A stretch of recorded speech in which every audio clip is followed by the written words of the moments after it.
Alors, juste avant que cet épisode commence, je tenais à vous signaler que j'ai eu des petits soucis de connexion lors de l'enregistrement. Ouais, que voulez-vous, il y a des aléas au direct. Et donc, du coup, durant la première heure, il y aura des fins de phrases ou des propos coupés à certains moments. Donc, j'espère que ce ne sera pas trop embêtant pour vous et que vous arriverez quand même à suivre et à prendre du plaisir en regardant cet épisode. Sincèrement désolé. Autrement, une vidéo sur les pires fournisseurs d'Internet de France est en préparation. Rassurez-vous. Allez, sur ce, enjoy. Bon, salut Quentin, bienvenue dans ce deuxième épisode de Podcast. Donc, je vais présenter rapidement qui tu es. Donc, dans un YouTube de droite saturé par les comiques et autres amuseurs du samedi soir, une chaîne parvient à tirer son épingle du jeu. Géopolitique, stratégie et relations internationales, voilà les modestes sujets qu'elle nous promet d'aborder. Comptabilisant plus de 175 000 abonnés et 17 millions de vues, Terrabellum est devenue la première chaîne francophone traitant de la géopolitique sur YouTube. Ils sont même devant Pascal Boniface en termes d'abonnés. Le pauvre. Bref, en l'espace de quelques années, les deux confrères à la tête de la chaîne ont monté un véritable petit écosystème, blog, goodies, partenariats, on peut dire qu'ils sont sacrément prolifiques. Leur blog compte plusieurs dizaines d'articles et leur chaîne YouTube plus de 180 vidéos. La recette de leur succès, des vidéos d'une dizaine de minutes avec une voix off qui nous narre un récit sur fond d'images télévisuelles. Aujourd'hui, je reçois donc l'un des membres de cette grande chaîne qu'est Terrabellum, Quentin. Salut Quentin, comment vas-tu? Salut droitard fragile, ça va très bien. Bonjour, bonjour à la communauté.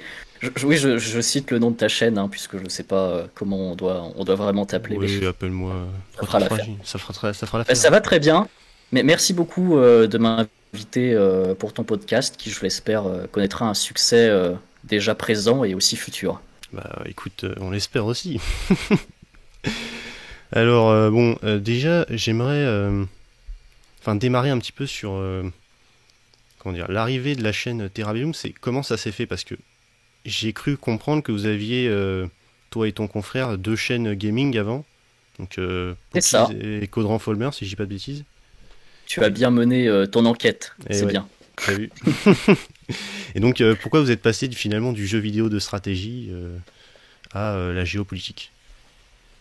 Alors, ça s'est passé assez, à la fois assez lentement, à la fois assez rapidement. Je m'explique. C'est-à-dire que moi, je suis arrivé sur YouTube, c'était en courant 2013, été 2013, je crois. J'ai fait mes premiers pas sur YouTube avec la chaîne que tu viens de dire, Caudran Folmer, même qu'elle s'appelle, qui existe toujours d'ailleurs, que vous pouvez aller voir. C'est une partie de l'histoire, de l'histoire YouTubesque, et qui était une chaîne avant tout dédiée, voilà, aux jeux de stratégie. Donc jeux vidéo de stratégie, donc les bien connus Total War, la série des Paradox, Europa Universalis 4, énorme jeu, Earth of Iron, ce genre de choses, etc. Et c'est grâce à cette chaîne YouTube qui était vraiment sans objectif réel en fait, c'est-à-dire je l'ai fait ça en été 2013 parce que je m'ennuyais, je voulais partager un peu, je me disais ah tiens il y a peut-être des choses intéressantes à faire là-dedans. Et de petit à petit la chaîne a grossi modestement jusqu'à, je crois, 18 000 abonnés, quelque chose comme ça. Mais c'est une petite niche, donc fallait pas estimer un public énorme. J'ai fait la connaissance de Pokies à l'époque, Pierre, en faisant des séries multijoueurs où on se tapait les uns sur les autres, etc. C'était assez marrant d'ailleurs. Et au fur et à mesure, bah voilà, on a appris à se connaître tous ensemble et donc j'ai discuté avec nombre de d'autres youtubeurs ce milieu assez fermé. Et à un moment donné, avec Pierre, on s'est dit, ben, nous, en même temps, on grandit, on gagne en maturité, et c'est vrai qu'on est toujours aussi intéressé, on était intéressé par tout ce qui était la géopolitique, les relations internationales, les rapports interhumains, intersociétés, l'histoire, la politique aujourd'hui, ce genre de choses.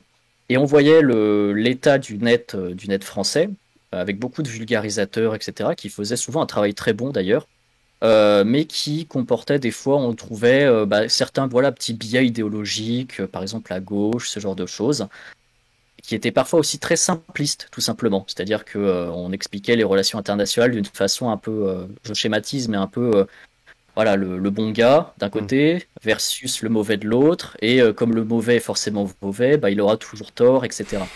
Et nous, on s'est dit, mais le monde est un peu plus complexe que ça. Donc, on va essayer d'apporter cette complexité-là sans rentrer dans l'émotion, le sentimentalisme à outrance, etc. et de montrer que chaque pays ont leurs intérêts, chaque peuple aussi peut avoir ses intérêts au sein parfois de différents pays, puisqu'on a des peuples qui ne constituent pas forcément un pays, ce genre de choses. La guerre est une réalité, mais elle n'est pas non plus une fatalité. La diplomatie est un vaste enjeu. Il y a des enjeux économiques derrière qu'il ne faut pas négliger, etc., etc. Des enjeux religieux aussi, ce genre de choses.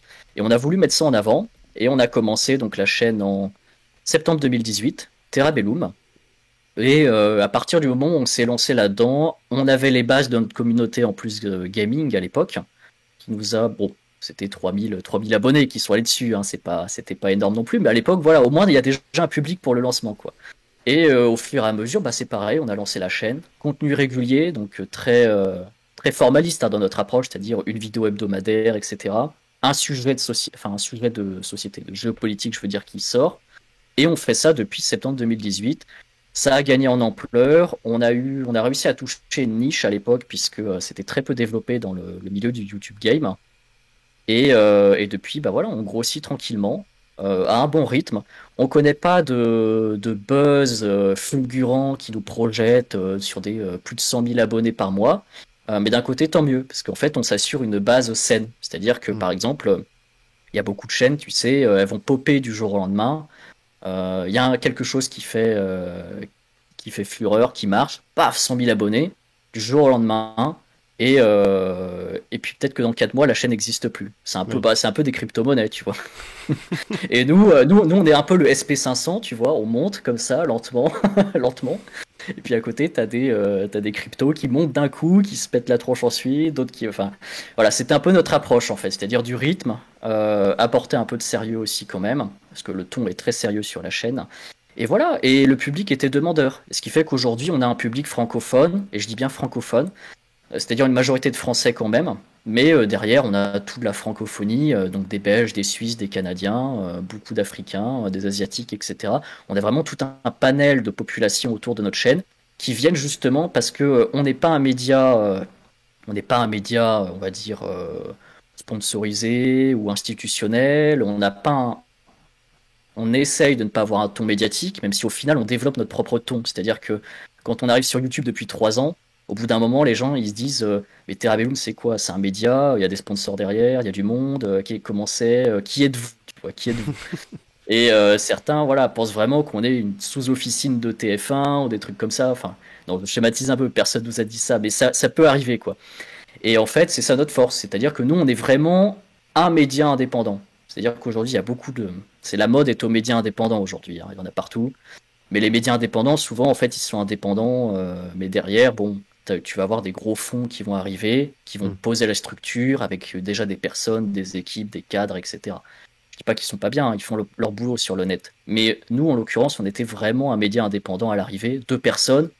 On faisait l'audio, le montage, le script, l'enregistrement, tout ça, et on continue à le faire d'ailleurs. Donc voilà, c'est ça notre force. Et je te laisse poursuivre si tu veux, sinon j'en ai pour Non, mais longtemps. en vrai, moi, je vais te dire honnêtement, parfois on me demande quelle chaîne, plutôt de droite, tu recommanderais de regarder. Moi, je dis en premier Terra Bellum, quoi. Parce que, objectivement, bon, c'est vrai que sur le YouTube Game à l'heure actuelle, on a plutôt voilà, des comiques, quoi, des amuseurs, on va dire. Et c'est vrai Mhm. que Terra Bellum, c'est plutôt. Enfin, franchement, on dirait vraiment que vous êtes un vrai média pour le coup, hein. Tout est propre, votre blog, il est ultra propre. Enfin, tout est ultra carré. Bon, Et franchement, c'est pour vous ça, faites du bon boulot. ouais, on reçoit beaucoup de demandes, tu vois, de stagiaires, même pour venir bosser chez nous et tout. Et pas de jeunes, hein, forcément, mais d'anciens, de cadres, etc. Mais nous, on n'a ni la structure, ni les moyens derrière pour assurer.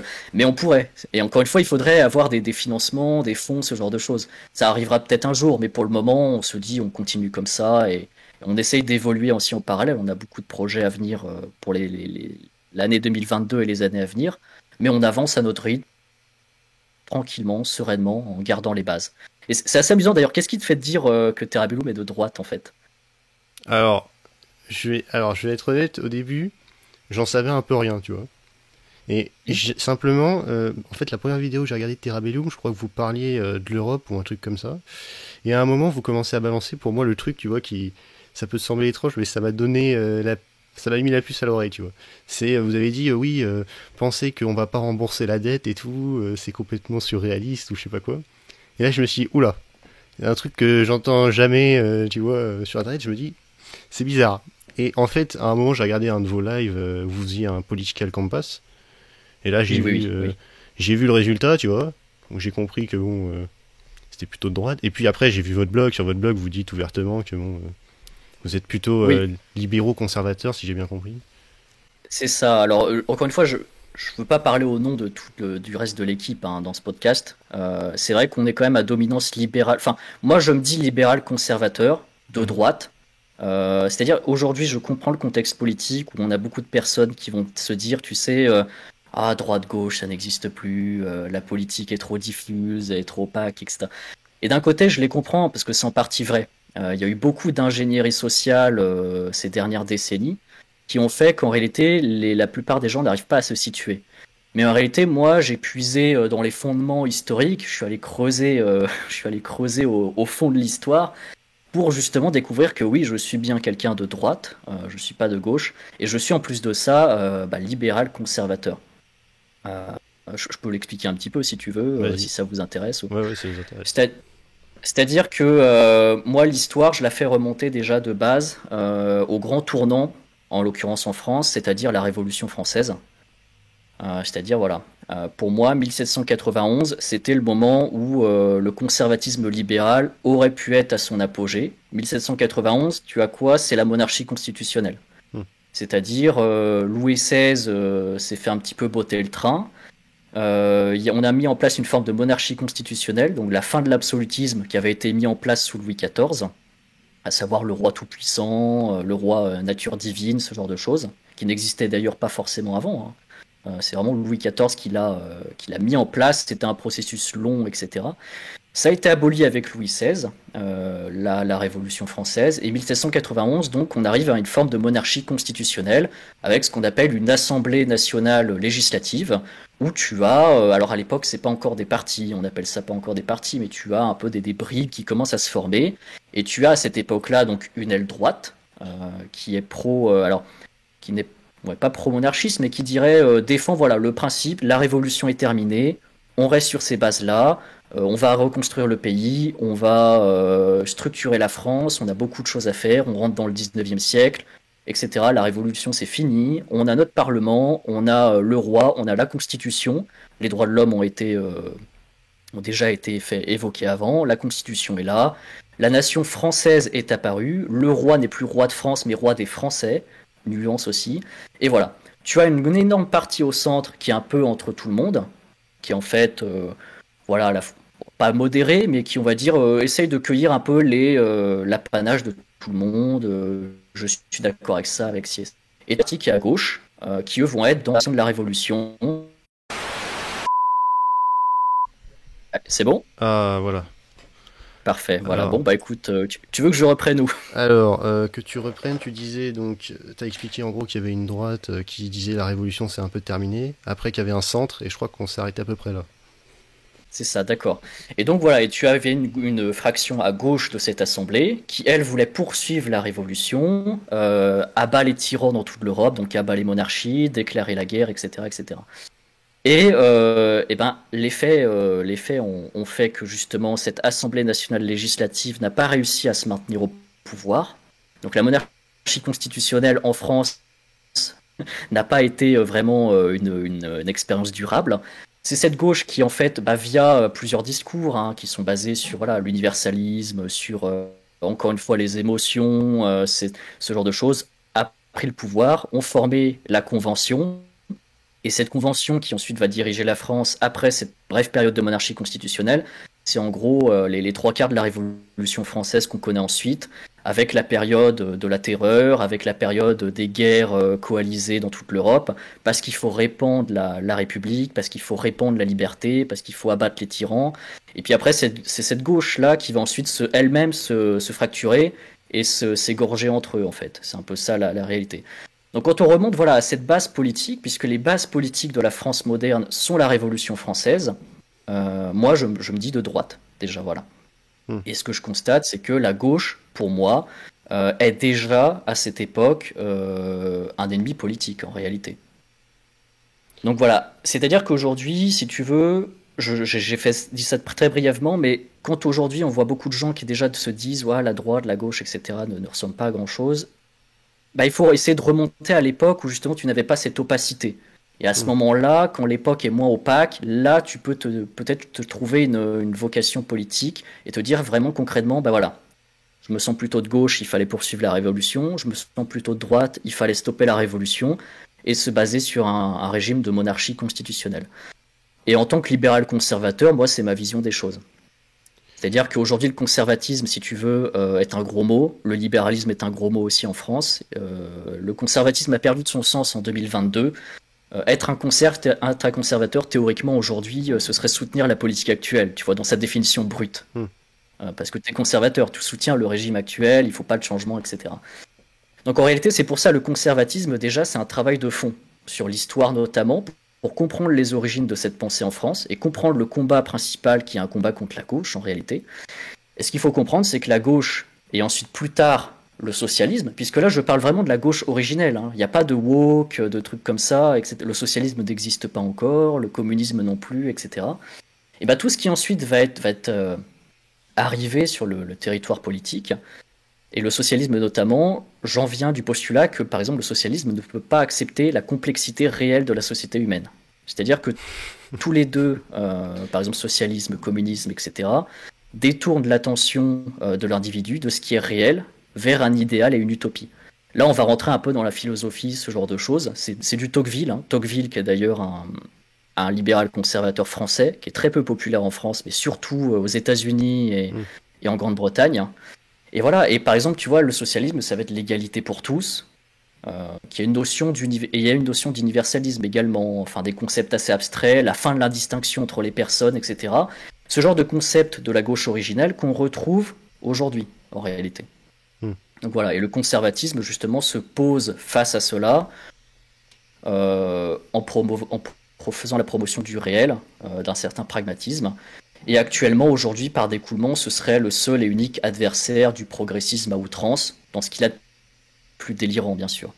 Mais c'est aussi un contrepoids au libéralisme, Mm. au libéralisme sans tête notamment. Parce que le conservatisme, si tu veux, le conservatisme tout seul n'est pas nécessairement bon non plus. C'est pour ça que j'aime bien adosser le conservatisme au libéralisme. Et enfin, c'est même pas moi qui le fais, hein, en fait. C'est les théoriciens, je veux dire Tocqueville, Edmund Burke, Raymond Aron, c'est ce genre de personnes-là qui ont théorisé ce genre de choses. Ouais. Et le libéralisme est en fait nécessaire, parce que sinon le conservatisme, c'est quoi? Tu roules ta bosse, tu regardes rien, ça te finit en despotisme, personne ne fait plus rien, la tradition prévaut, etc., etc. Il faut défendre la tradition, il faut défendre un aspect moral, mais le libéralisme est aussi nécessaire. Euh, C'est-à-dire que j'adosse le conservatisme à la notion de libéralisme, parce que là où le conservatisme porte sur la morale principalement et la tradition, le réel, la protection de ces traditions, de ces acquis, des notions aussi d'esthétique au niveau de l'art, au niveau vestimentaire, etc., etc., qui sont très importantes, Mhm. eh bien le libéralisme, lui, il porte sur la liberté économique et politique.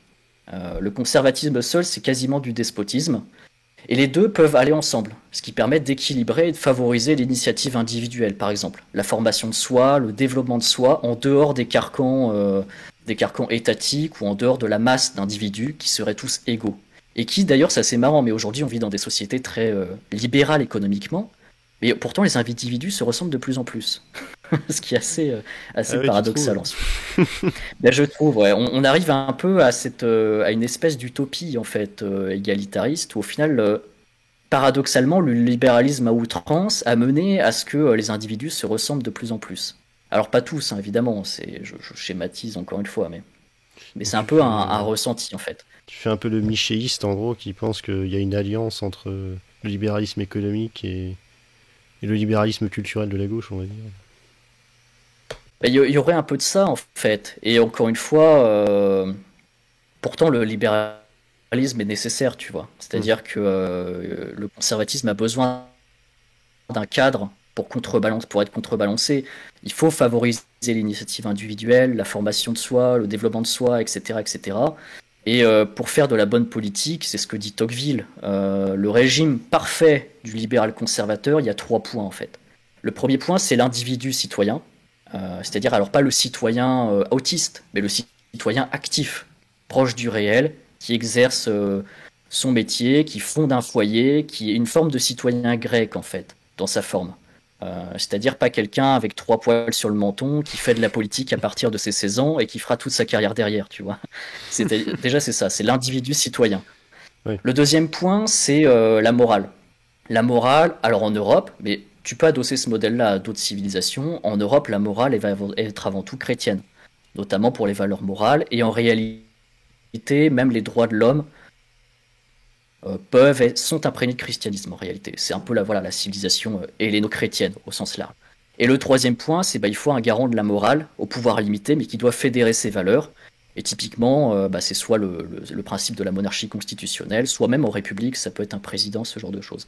Ça, c'est un peu le régime parfait du libéral conservateur, c'est-à-dire à la fois un bon équilibre entre les traditions, la culture, la nation, ce genre de choses, et un pendant suffisamment libéral pour que chacun puisse s'exprimer suffisamment et exercer suffisamment ses droits pour ensuite justement découvrir que finalement la nation peut aussi apporter de bonnes choses, que les traditions sont aussi importantes, que fonder un foyer c'est aussi important, ce genre de choses-là.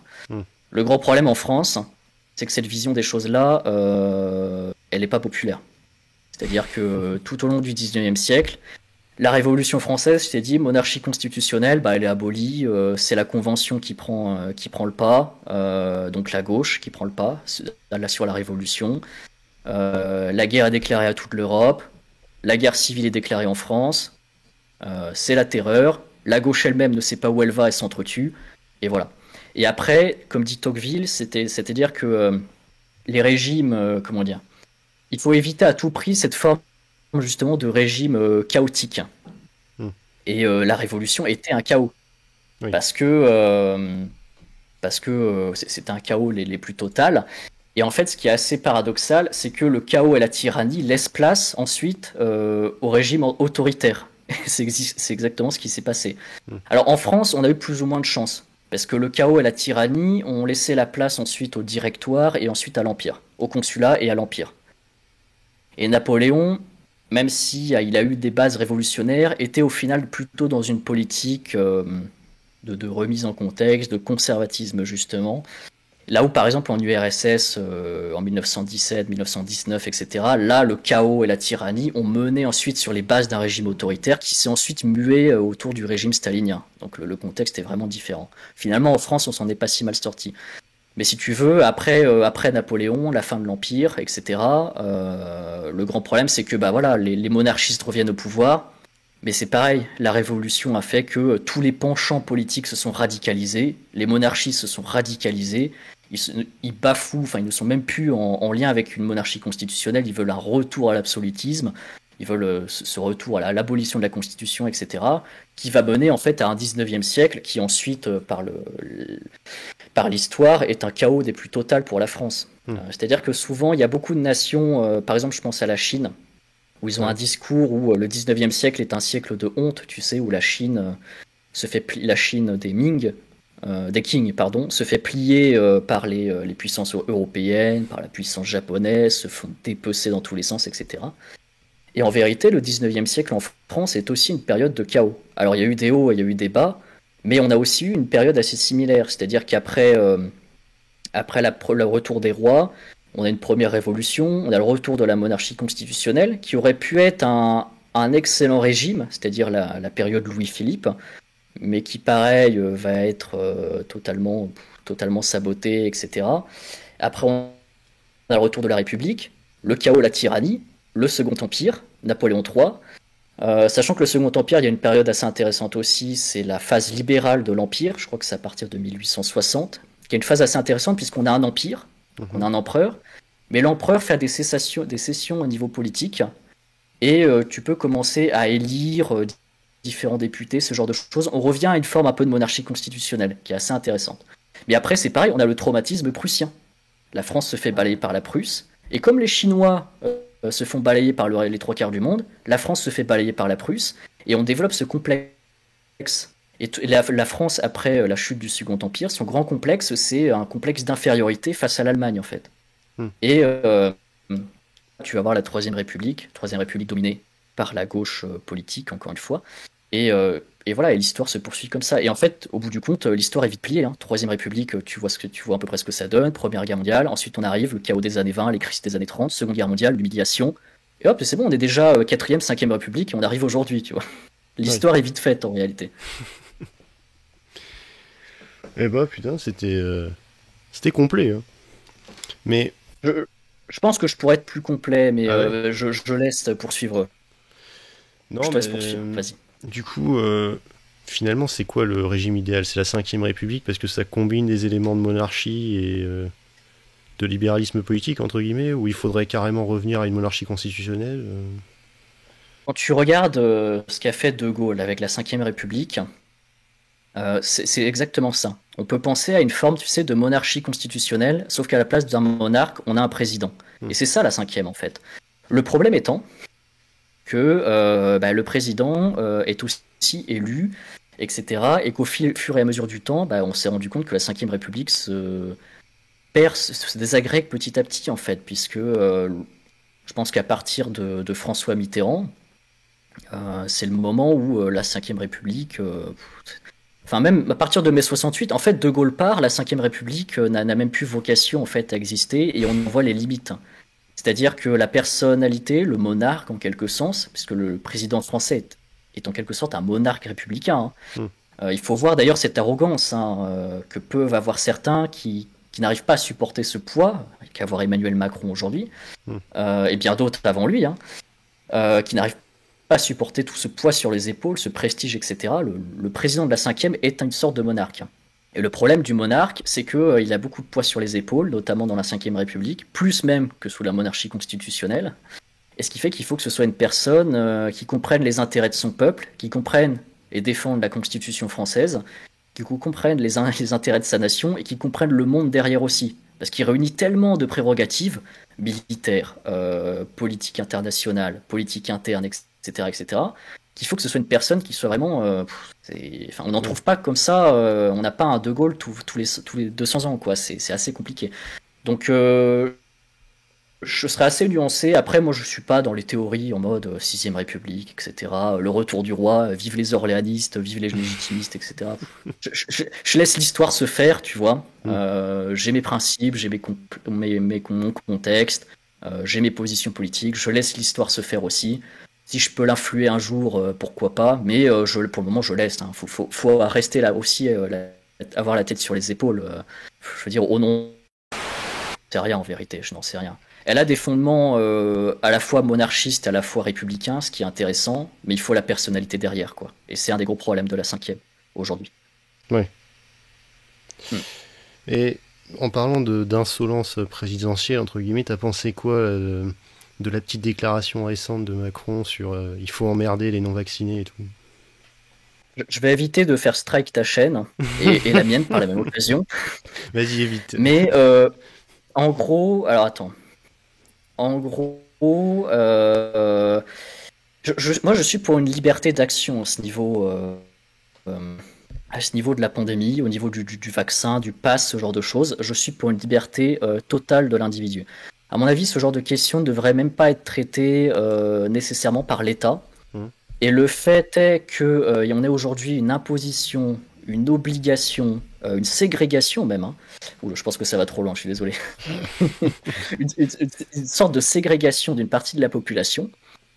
Que le fait que le président même dit emmerder une partie de la frange de la population, pour moi c'est une erreur politique, c'est une erreur stratégique. Il n'a pas du tout à faire ça. Et d'un côté aussi, ça dénonce bien cette arrogance que peuvent avoir certains quand ils accèdent au pouvoir. Et cette arrogance-là, on la trouvait déjà, cette phase un peu moralisatrice, on la trouvait déjà dans une certaine gauche originelle, encore une fois. Je ne parle pas des socialistes, des communistes, etc. C'est un autre sujet, mais de cette gauche originelle qui, à l'époque de la Révolution, était un peu plus radicale, mais si tu étais contre eux, bah tu méritais la mort en fait, tout simplement, c'est tout, tu vois. Oui. On est un peu dans cette même logique. Enfin, moi, j'ai vraiment fait un rapprochement comme ça. C'est-à-dire que quand je vois aujourd'hui le président Emmanuel Macron dire j'emmerde tant de millions de Français, les non-vax, on va vous emmerder, on va vous faire chier jusqu'au fond des chiottes, on va vous faire chier, tu vois. Vaccinez-vous, c'est limite, il va pas dire vaccinez-vous ou la mort, tu vois. Tu aurais presque un slogan un peu comme ça, le vaccin ou la mort, tu vois. C'est presque ça, quoi. Moi, je le sens comme ça.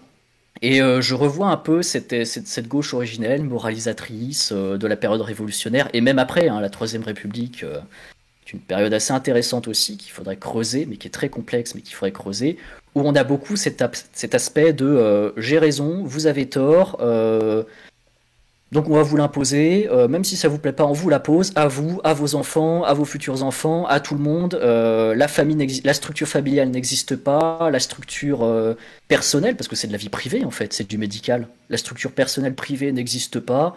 Abolition des barrières totales au nom de, voilà.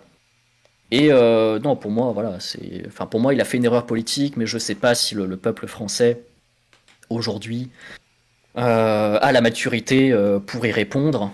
J'ai vu certains sondages, pour ce que ça vaut, hein, Mm. mais j'ai vu certains sondages, tu sais, effrayants, qui te disent voulez-vous que les non-vaccinés soient acceptés en hospitalisation, ce genre de Mm. truc. Ouais, ouais. Et il y avait plus de 50% de non, Ah ouais. enfin, ne soient pas acceptés en hospitalisation, non, tu avais plus de 50%, et pourtant c'était trié par parti. Et ce plus de 50%, tu le voyais chez La République En Marche, chez le RN, Mhm. chez les Républicains, je crois, et les seuls qui C'était disaient les bah non, filles, je tout le crois. monde a le droit à l'hospitalisation. C'est ça, c'était LFI. Je dois quand même leur reconnaître ça, tu vois. Mais c'est effarant, quoi. Et tu te dis, mais à partir de quand tu es censé incarner les Républicains. Le RN, c'est un parti assez particulier, mais les Républicains sont censés incarner une forme de conservatisme libéral. Non, mais les gars, arrêtez, quoi, en fait. Allez chez Macron et voilà, quoi. Enfin, je veux dire, à partir de ce moment-là, elle est où la liberté, quoi? Il n'y a aucun libéralisme dedans et aucun conservatisme dedans. Et quand tu vois qu'il y a plus de 50% des membres qui seraient prêts à refuser des non-vax sous quelque prétexte abstrait que ce soit à l'hôpital, c'est ridicule. Ouais. Après, qu'est-ce que tu penses de... Enfin, tu dois pas connaître, à mon avis. C'est Analgénocide ou Antoine Goya. En gros, c'est un youtubeur qui a clashé d'ailleurs Canard Réfractaire, mon invité de la dernière fois. Mhm. Mais en gros, il a dit, voilà, le pass sanitaire, certes, c'est contraignant, mais d'un point de vue utilitariste, c'est utile. Ça a permis à plein de gens de se vacciner. Qu'est-ce que tu penses de ça? Est-ce que tu penses que la liberté individuelle peut avoir une limite si ça bénéficie au collectif? Le grand problème, euh, le grand problème, c'est voilà, c'est le collectif. Moi, je raisonne pas du tout dans ce sens-là déjà de base. Mhm. Euh, C'est-à-dire que pour moi, l'intérêt collectif ne doit pas nécessairement primer sur l'intérêt individuel et individualiste. Je sais que pour 60% des Français, je passe pour un gros connard en disant ça, mais pour moi, c'est ma façon de penser. C'est-à-dire que comme je t'ai dit, pour moi, l'individu doit avoir suffisamment de liberté pour s'épanouir, etc., D'accord. se développer, etc. Mais le gros problème du collectif, c'est de développer une tyrannie de la majorité et une tyrannie égalitariste, en fait. Hmm.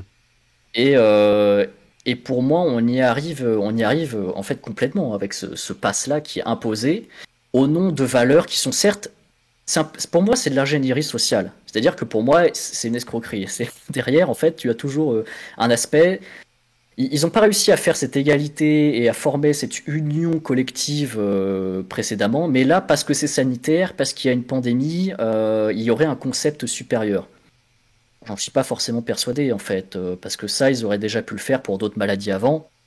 Hmm. Euh, Tu vois, la grippe H1N1, on a eu plusieurs vagues de pandémie. On a vu aussi avant l'ancien SARS 2, je sais plus. Enfin, une ancienne maladie pareille dans les années 2000. Elle s'était passée du jour au lendemain. Et ça n'existait pas, ce genre de pensée-là. Donc, pour moi, il faut quand même se méfier. Il y a l'intérêt supérieur de la collectivité, d'accord. Mais l'intérêt individuel, je pense que les gens sont assez responsables aujourd'hui pour savoir s'ils doivent ou non se faire vacciner.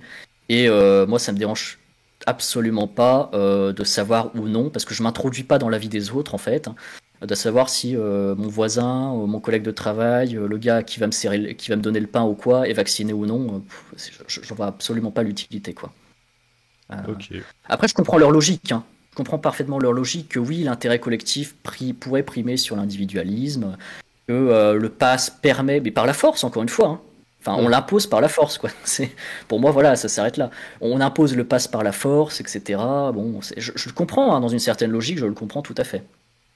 C'est une très bonne stratégie, hein. C'est vraiment bien joué, quoi. Autrement, tu disais que les républicains, c'était, entre guillemets, ceux qui incarnaient les conservateurs libéraux. Ça veut dire que tu vas voter À la base, ouais. Pécresse? Non, non, non, absolument pas. Ah ouais. Absolument pas. J'ai beaucoup de mal. Déjà, il y a eu un grand problème, comme je t'ai dit, historiquement en France. La France est traumatisée depuis 1791, à mon avis. Ensuite, elle a été traumatisée en 1870, avec les Russes en face. Ensuite, il y a eu le traumatisme de la Seconde Guerre mondiale. Ensuite, enfin, il y a que des traumatismes. Et pour moi, la France est dans une énorme parenthèse, en fait, depuis grosso modo 1791. Et j'ai jamais pu retrouver, enfin, j'ai jamais vu un parti qui incarne vraiment les valeurs que je prône. Il y en a eu quelques-uns. Je t'ai dit, il y a eu des périodes comme ça, monarchie constitutionnelle, Philippe aurait pu être une période comme ça, plutôt de mon côté. La phase libérale du Second Empire également. Troisième République, tu avais un parti dont j'ai oublié le nom, qui essayait aussi comme ça de prôner hein, le conservatisme libéral, ce genre de choses, mais qui s'est fait, qui était, je crois, premier parti d'opposition, mais qui s'est fait pulvérisé en fait par la gauche radicale, le reste de la gauche, etc. Sous la Troisième République, qui était très forte.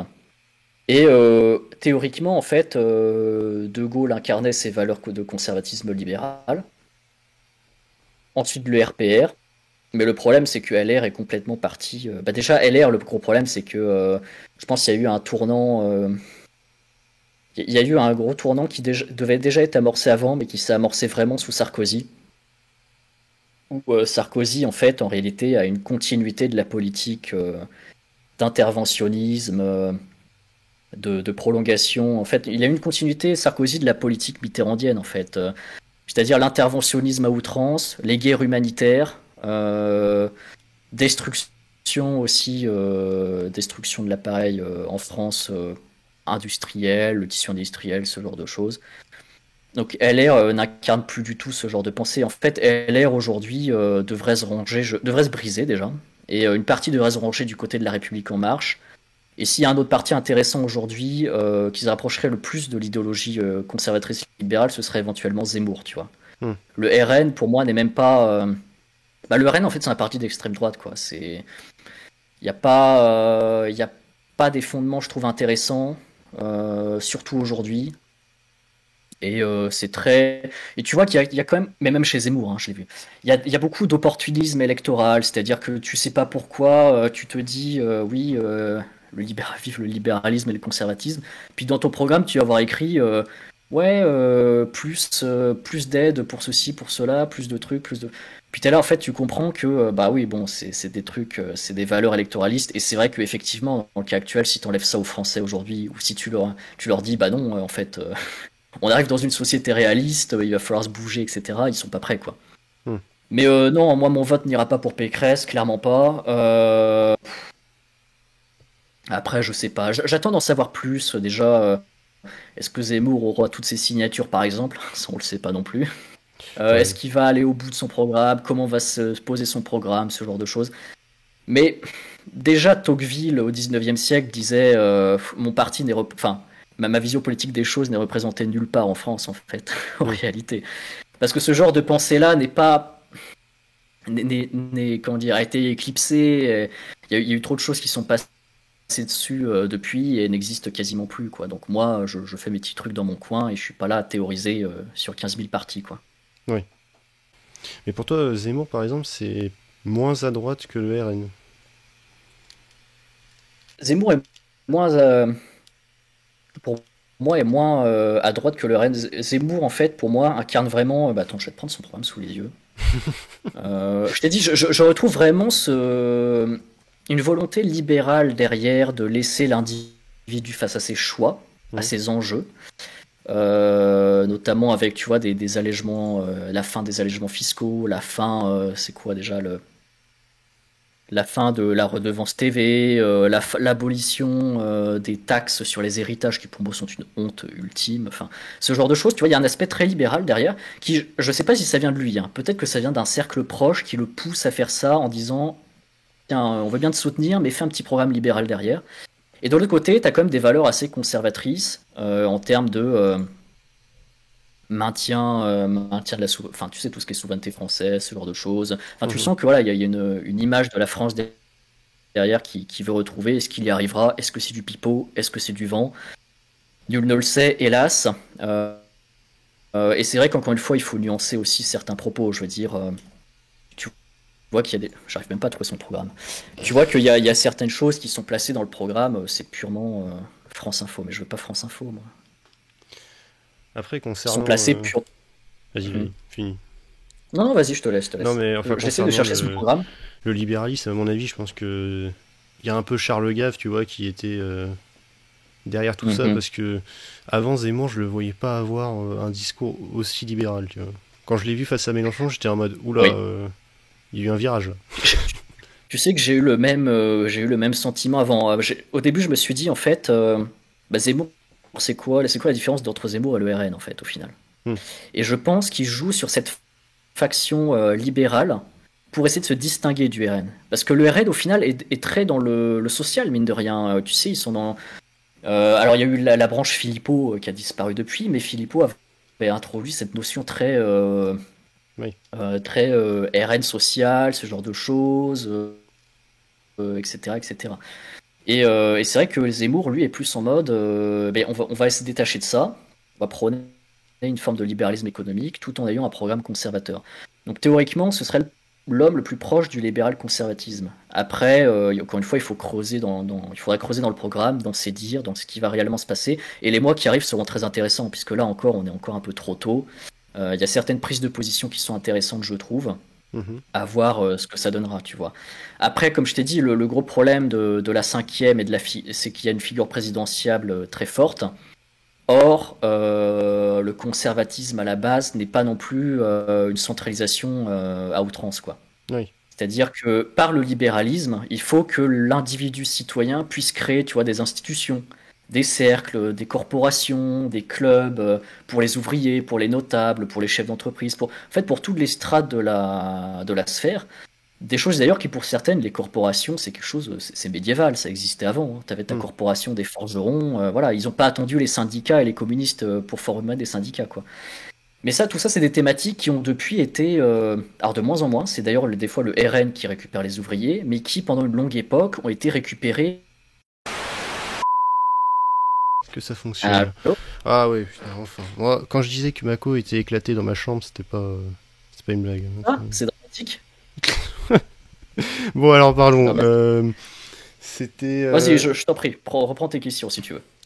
Non, bah t'en étais à parler, disons, des différentes familles de la droite, on va dire, et tu disais que le RN Oui, était non, je trop disais social. que voilà, le libéral conservatisme prône aussi voilà, l'émancipation de l'individu, la formation en institution, en cercle, en corporation, en club, ce genre de choses. Parce Mhm. qu'il faut que l'individu se regroupe, discute avec des personnes aussi qui lui ressemblent, etc. Encore une fois, totalement, on fait fi de l'égalité, tu vois. On n'est pas dans une vision égalitariste. Oui. C'est-à-dire que tu auras les clubs de médecins, les clubs de cheminots, les clubs d'ouvriers du bâtiment, les corporations de machin, ce genre de choses. Il faut que les gens discutent entre eux, s'organisent entre eux, etc. Et pour ensuite aboutir à un dialogue sain et une stabilité sociale à l'échelle nationale, en fait. Ça, c'est la théorie à la base des penseurs du conservatisme libéral, ce genre de choses, quoi. Oui, effectivement, ouais, c'est. Enfin, c'est pour ça que d'ailleurs je suis. Enfin, pour revenir un petit peu sur le pass sanitaire, mais parfois je suis assez étonné des gens qui disent oui, séparer les citoyens en plusieurs fractions, c'est antidémocratique. Alors que par essence, la démocratie libérale, elle met en place plein de séparations. Mhm. Et donc c'est pour ça que c'est vrai que quand on me sort cet argument, je suis là, mais je vois pas le rapport. Je me dis que pour moi, l'ancien régime, c'est plutôt justement l'unité du corps social, tu vois. Donc, mais bon, après, évidemment, ça veut pas dire qu'on doit séparer vaccinés et non vaccinés. Mais simplement, c'est vrai que c'est un argument que j'entends souvent et c'est un peu bizarre. Normalement, il faut un maximum de séparation, de contre-pouvoir, de factions, comme tu as dit. Ouais. Mhm. Bah, la démocratie, de fait, sa règle même, c'est la gouvernance de la majorité. Et Oui. c'est à la fois une qualité, c'est à la fois un défaut, et c'est aussi un danger. C'est-à-dire que la majorité peut être oppressive face à la minorité, Hmm. et elle légitimée dans son oppression, en plus par la démocratie. C'est ce qu'on voit aujourd'hui en France, en fait, actuellement, avec vaccinés, non vaccinés, etc. Il faut faire partie d'un camp, où tu es vacciné, ou tu es non vacciné. Voilà. Et les vaccinés écrasent les non vaccinés. On est un peu dans cette logique-là. Et il y a qu'à voir l'impunité avec laquelle, d'ailleurs, pour vacciner les enfants des autres, pour emmerder les autres, etc., etc. Mais ce qu'il faut que ces personnes-là prennent en compte, c'est que la minorité, par définition, cherche aussi un jour ou l'autre à devenir majorité. Et quand Hmm. cette minorité, si elle parvient à devenir majorité, bah, sera peut-être aussi oppressive que l'a été l'ancienne majorité. C'est ça qu'il faut comprendre. Donc c'est une boucle infinie, tu vois, à ce niveau-là, quoi. Et alors, par Il exemple, faut toujours en fait de la modération et prendre en compte que la minorité souhaite un jour devenir majorité.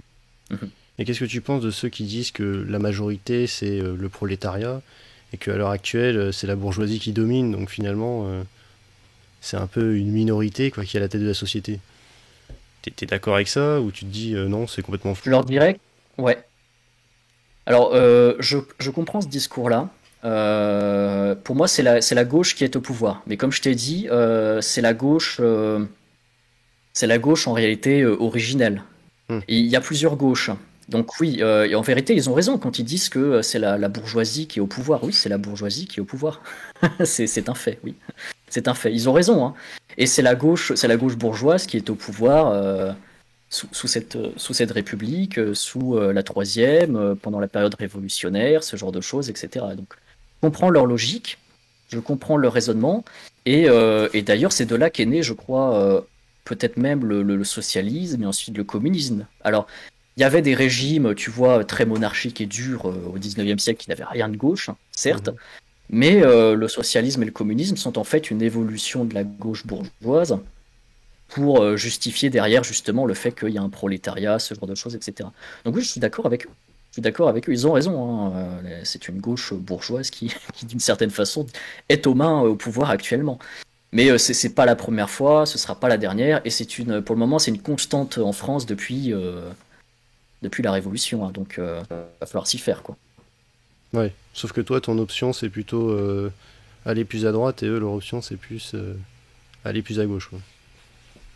C'est ça. Et mon option, c'est aussi, bah, eux, ils sont plus pour, après, tu sais, alors, je connais pas trop les thèses non plus, mais pour accéder au pouvoir, par la révolution, par X façon, et ensuite planifier une sorte égalité totale, on se ressemble tous, collectivisme, ce genre de truc, tu vois.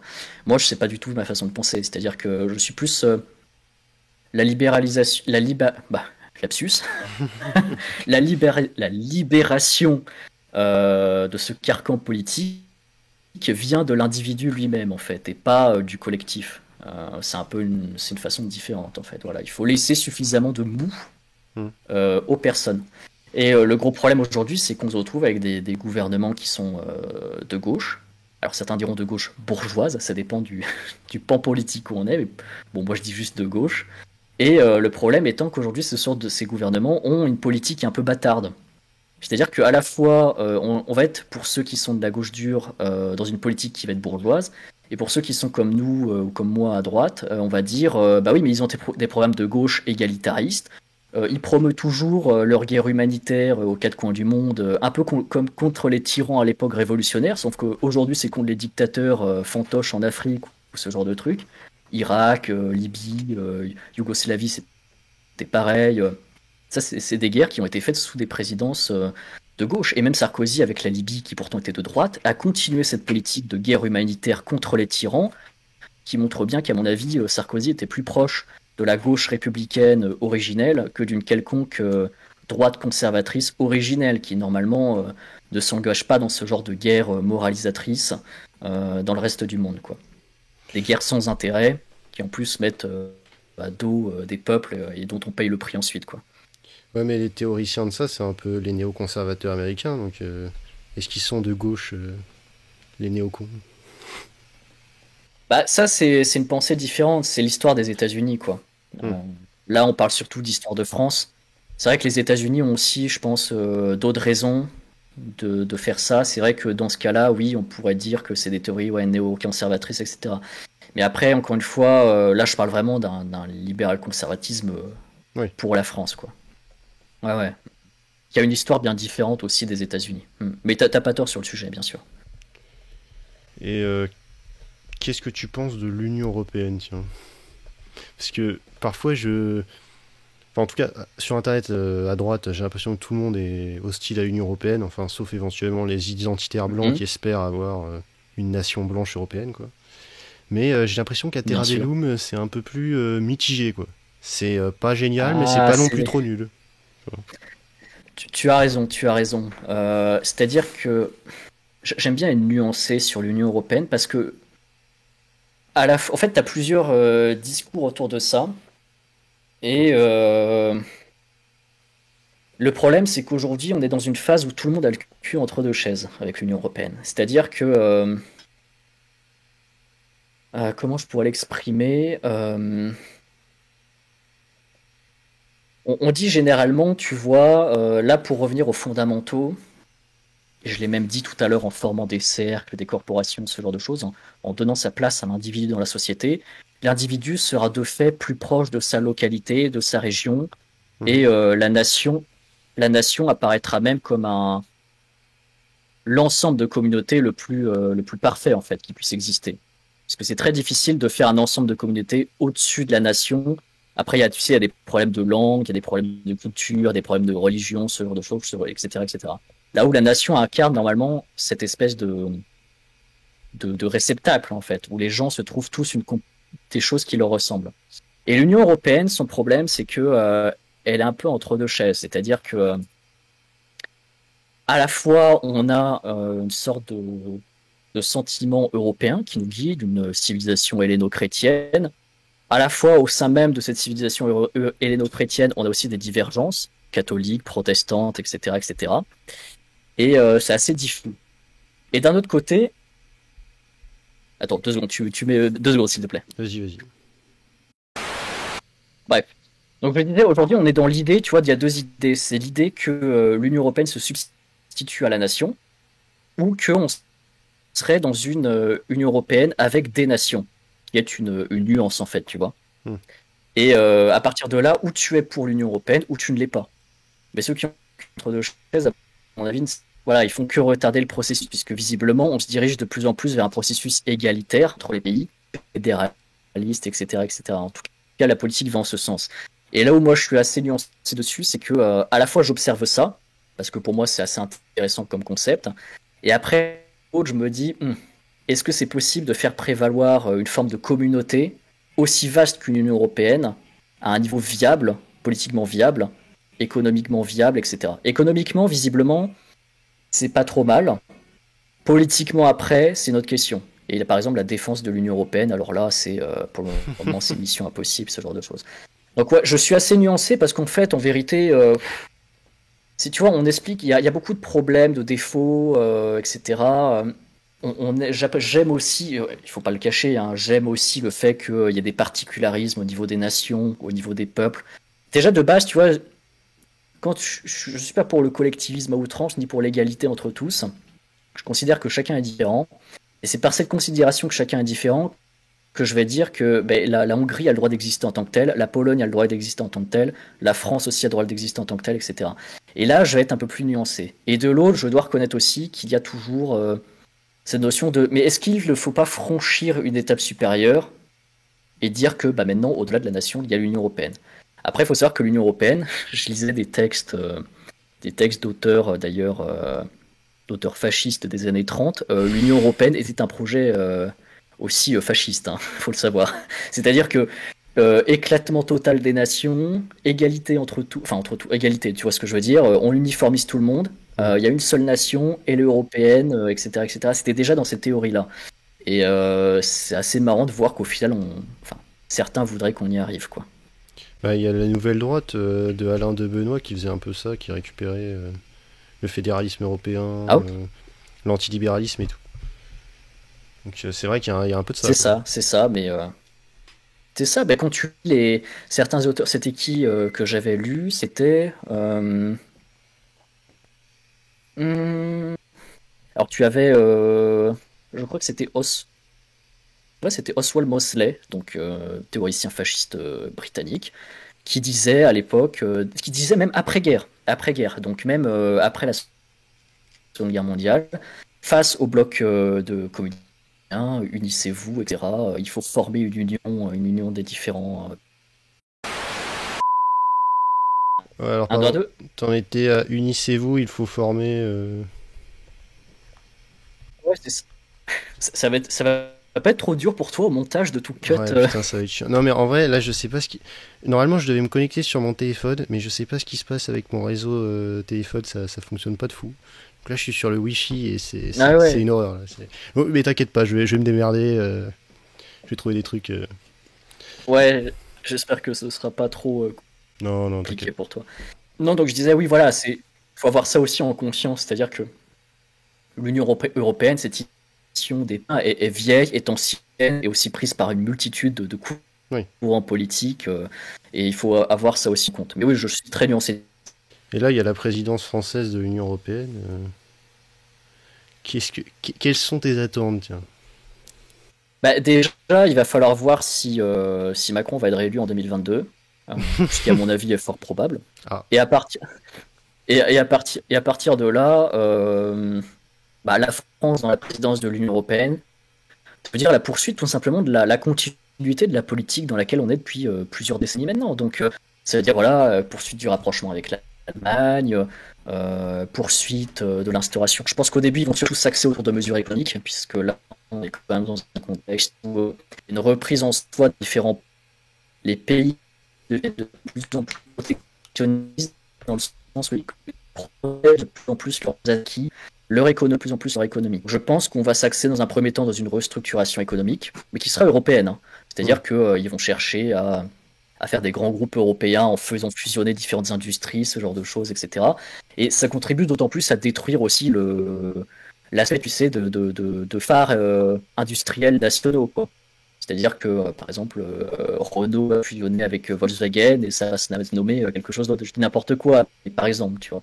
À mon avis, les premières mesures seront économiques. Que l'économie marche le mieux. Quand tu dis il y a du pognon et du business à la clé, Oui. généralement, c'est ce qui se passe le mieux.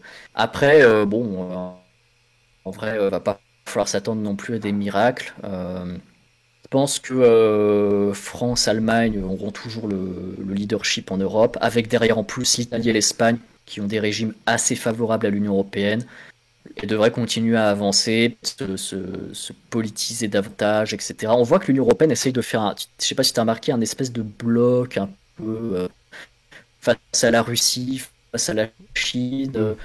Ouais, ouais. au nom de l'écologie, la taxe sur je sais plus quoi, taxe carbone au niveau européen, qui veulent faire passer ça, et qui en fait imposerait les produits qui viendraient de pays ne respectant pas tel ou tel critère écologique. Ce qui est en fait une façon assez simple de dire bah, je vais taxer qui je veux et je vais faire jouer l'économie là-dessus. Parce qu'en réalité, ces mesures écologiques de taxes, entre guillemets, peuvent nous permettre de taxer la Russie, la Chine, l'Inde, la Turquie, enfin n'importe quel pays qu'on voudrait taxer. Et j'ai même lu pour qu'ils aient un régime spécial au niveau de la taxe. Bon, c'est encore une fois. Allô. Hmm. Ah, voilà, putain. Ah, parfait. Voilà. Bon. Alors, je ne sais pas Wow, ce qui se ben, passe. J'ai toujours des merdes à chaque fois. Hein. Là, va falloir que. ouais, c'est chiant, c'est chiant. Ouais, non. Bon, alors, du coup, on en était à l'Union Européenne. Moi, je sais même plus. Ouais, ouais, si. Je sais même plus. On était. Enfin, on parlait de la présidence française, vite fait et tout. Et tu me parlais de. Enfin, voilà, de. Enfin, Oui, de l'Union. je divaguais Ouais. oui, dans divers trucs, Mais du coup, comme d'habitude. Voilà. j'avais une petite question. Alors, est-ce que tu penses que. Bon, du coup, toi, t'as l'impression de sous. Enfin, j'ai l'impression que tu sous-entends qu'il y a la formation, entre guillemets, d'un empire européen, quoi. Et est-ce que tu penses que c'est pour être un empire indépendant des États-Unis ou alors leur vassal? Bon, Là, Ouais, normalement, ça devrait être nickel. oh là là, c'est. Ouais, là, J'espère que c'est. ça va faire, hein, parce Je que me oh là, suis foutu juste à côté de la box, tu vois. Là, je pense que bon. t'as pris le cap, tu l'as branché. C'est ça. Bon, là, bon. Est-ce que t'as entendu ma question ou pas, ou tu veux que je la répète du coup? Je crois que c'est. Est-ce que tu pressens qu'il y a un espèce d'empire européen qui se forme ou alors est-ce que un vassal Ouais, américain? alors, je disais en gros, est-ce que. Enfin, j'ai l'impression que tu pressens qu'il y a un empire européen qui va se former. Ou en tout cas, une sorte d'État, on va dire. Est-ce que tu penses que ce sera pour être indépendant des États-Unis ou alors pour être leur vassal, quoi? Alors, ce sera, à mon avis, ce sera ni l'un ni l'autre logiquement. Hmm. C'est-à-dire qu'à mon avis, il y a vraiment une volonté réelle, je pense, de l'élite politique de former un bloc européen indépendant avec ses grosses corporations d'entreprises, etc., etc. Je suis persuadé de ça, mais on sera évidemment extrêmement lié aux États-Unis.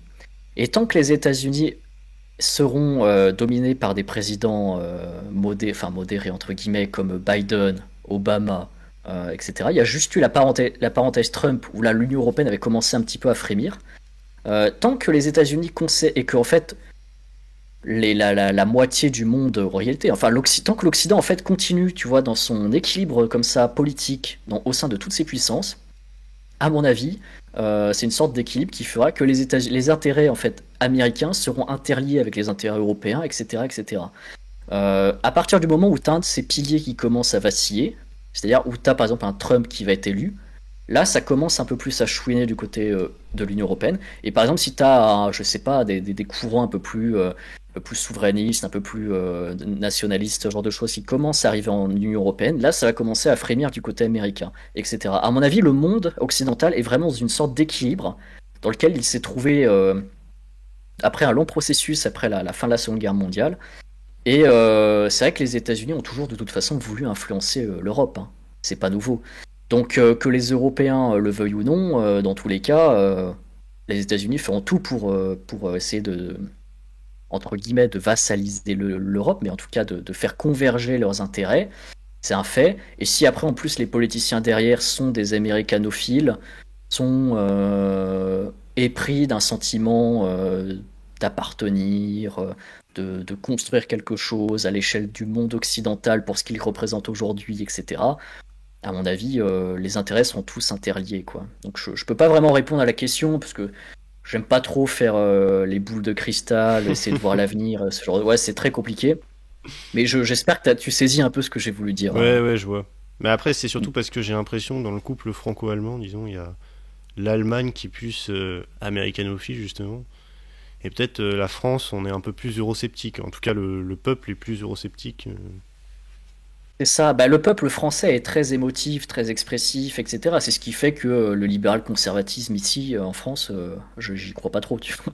Mais le peuple français est très émotif, très... Voilà. Là où le peuple allemand, lui, est plus...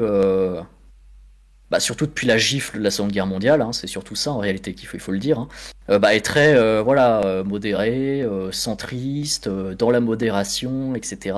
Donc américanophile évidemment. Euh, Même si c'est pas dans les intérêts profonds de l'Allemagne, eh ben, le peuple l'est quand même, parce qu'ils n'ont pas envie de se manger une troisième guerre mondiale, ce genre de choses. Et c'est vrai que le français, de toute façon, est toujours un peu râleur. Mais le français est mené du bout du nez par ses politiques, de toute façon, qui savent parler à ces Français, qui leur vendent du rêve, et qui, par découlement, en fait, au final, les mènent dans exactement la même politique que celle de l'Allemagne ou que tous les gouvernements centristes européens, quoi. Hmm. Ouais. Donc en gros, c'est bientôt la fin de la nation française, quoi. Bah là, dans l'état actuel des choses, j'ai vraiment du mal à voir à l'inverse, hein. Après, écoute, on peut toujours avoir des surprises. Ça va pas se faire du jour au lendemain, hein. Ça, il faut le prendre en compte. Là, ça se fera peut-être dans 100 ans, hein, ce genre de choses. Il peut se passer beaucoup de choses entre-temps, notamment au niveau des puissances qui sont en train de s'équilibrer de plus en plus également. Il peut se passer énormément de choses. Là, nos politiciens sont aussi dans un schéma de continuation du monde post-Seconde Guerre mondiale. On est un peu dans cette vision-là, post-Seconde Guerre mondiale, post-11 septembre. Enfin, le monde est encore pensé par l'Occident. Hmm. d'une certaine façon. Mais de moins en moins, le monde est pensé par l'Occident. Et de plus en plus, le monde devient aussi, en quelque sorte, multipolaire. Même si les États-Unis demeurent toujours l'hyperpuissance, avec une force de frappe immense, dominent la finance mondiale, de plus en plus, on se rend compte que t'as quelque chose qui se passe en Chine, ça se reflète chez nous. Oui. Ce genre de choses. C'est pareil, la Russie aussi commence aussi de plus en plus à avoir sa force. L'Inde aussi, d'autres États aussi. On commence à avoir de plus en plus de puissances régionales qui se forment également. Enfin, l'Occident est de moins en moins dans une forme d'impunité et doit de plus en plus se poser de réelles questions sur ces enjeux, etc. Puisque là, on fonctionne encore comme si on était dans une utopie universaliste, on va répandre la bonne foi dans le monde entier, ce genre de choses, qui sont des concepts d'ailleurs hérités des Lumières, hein, c'est ça, quoi. Et en réalité, c'est de moins en moins le cas, quoi. Le modèle occidental est de plus en plus remis en question. Alors, des fois parce que c'est comme ça, et des fois tant mieux, des fois tant pis, c'est l'histoire, quoi, c'est comme ça. Mais le modèle occidental tel qu'il est de plus en plus remis en question, de toute façon, c'est un fait, quoi. Et donc, t'adhères au choc des civilisations ou pas de Huntington, si je dis pas de bêtises? Ouais, c'est ça, Huntington. Bah pas plus que ça, parce que mine de rien, la société de consommation s'est très bien dispersée dans le monde entier. Beaucoup de personnes aujourd'hui dans le monde entier, que ce soit en Afrique, en Inde, en Chine ou en Russie, en Amérique du Sud, etc., sont en réalité de plus en plus, entre guillemets, américanisées. Je sais pas si c'est le bon sens du terme, mais tu sens qu'il y a une espèce de culture un peu mondialiste qui est en train de se former avec des tissus, tu vois, Google, Netflix, ce genre de choses, etc. Les droits pour telle ou telle chose, etc. Enfin, t'as des revendications qui arrivent de plus en plus un peu partout. Les États essayent de le combattre à leurs échelles, mais c'est compliqué. Hmm. Donc, comme des civilisations, je sais pas. Franchement, je suis pas dans une optique très, comment dire, très pessimiste du monde en réalité. Le monde a toujours été avec différents pôles, différentes puissances. La Chine autrefois était un grand empire, la Ouais, c'est vrai. Russie était un empire, l'Inde était un empire. Voilà, c'est alors aujourd'hui certes, les communications sont plus rapides, les moyens sont pas les mêmes, etc. Est-ce que ça va pas mener tu vois, une espèce de clash au final? Mais je sais pas, j'en suis pas certain en fait, j'en suis pas forcément certain de ce genre de choses-là. Et en attendant, la colonisation, ce genre de choses, a surtout été l'apanage en réalité de l'Occident, tu vois. Sans vouloir faire dans la chouinerie, hein, mais de toute façon, la colonisation, c'est quelque chose de gauche, hein. Ah, Faut le savoir. ah, Hein, voilà. attention. Hein, c'est vérifiable. C'est vérifiable. C'est écrit dans mon livre. Petite imitation d'Alain Soral, là, pour nous faire plaisir. Voilà.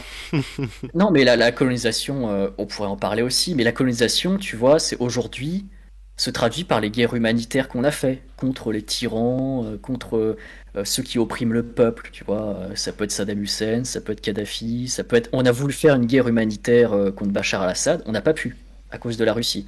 Donc les enjeux changent. Et c'est un peu des guerres post-colonisatrices, selon moi, ce genre de choses. C'est toujours, tu sais, on fait la guerre au nom d'une valeur morale.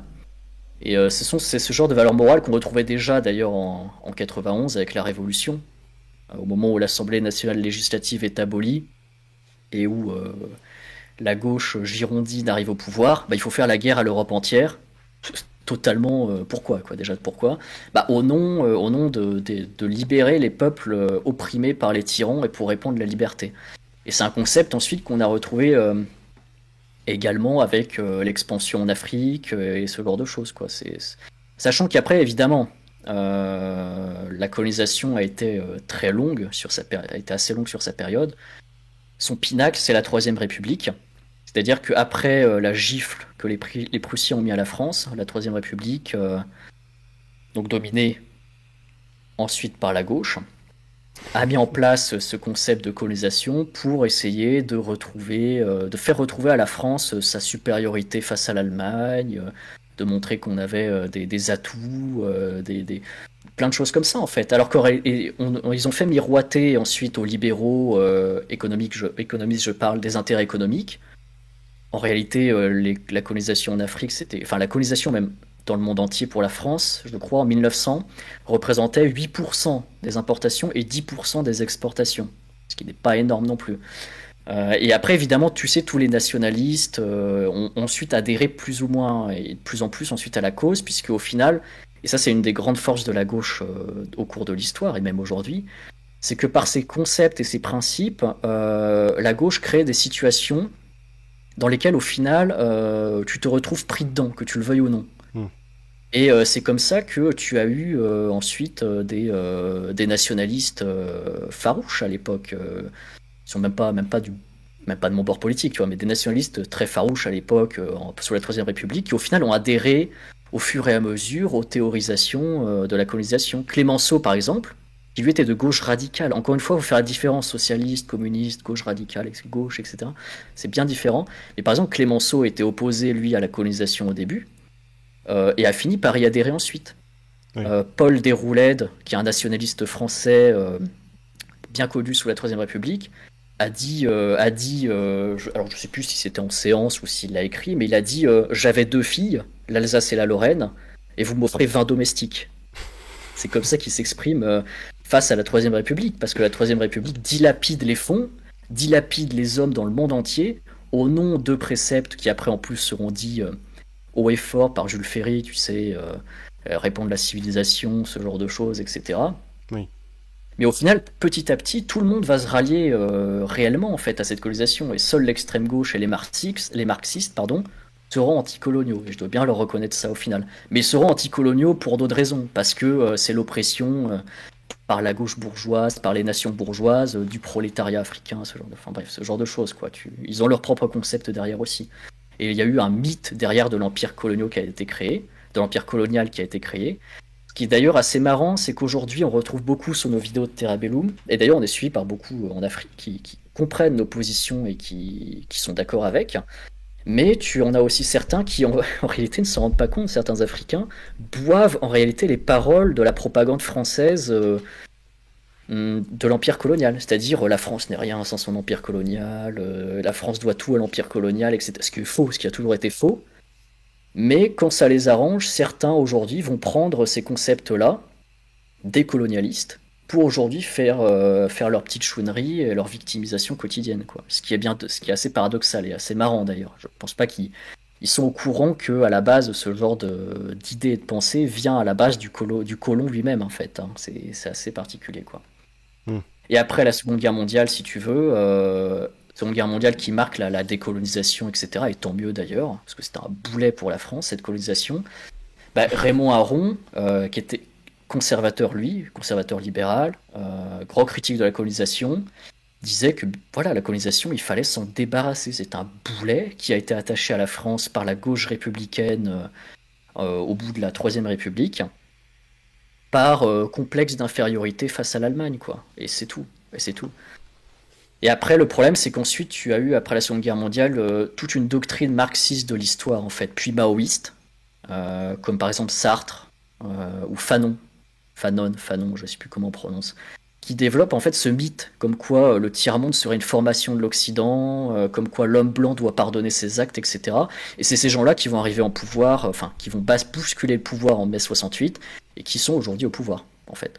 Donc l'histoire suit un raisonnement logique, quelque part, tu vois. C'est tout.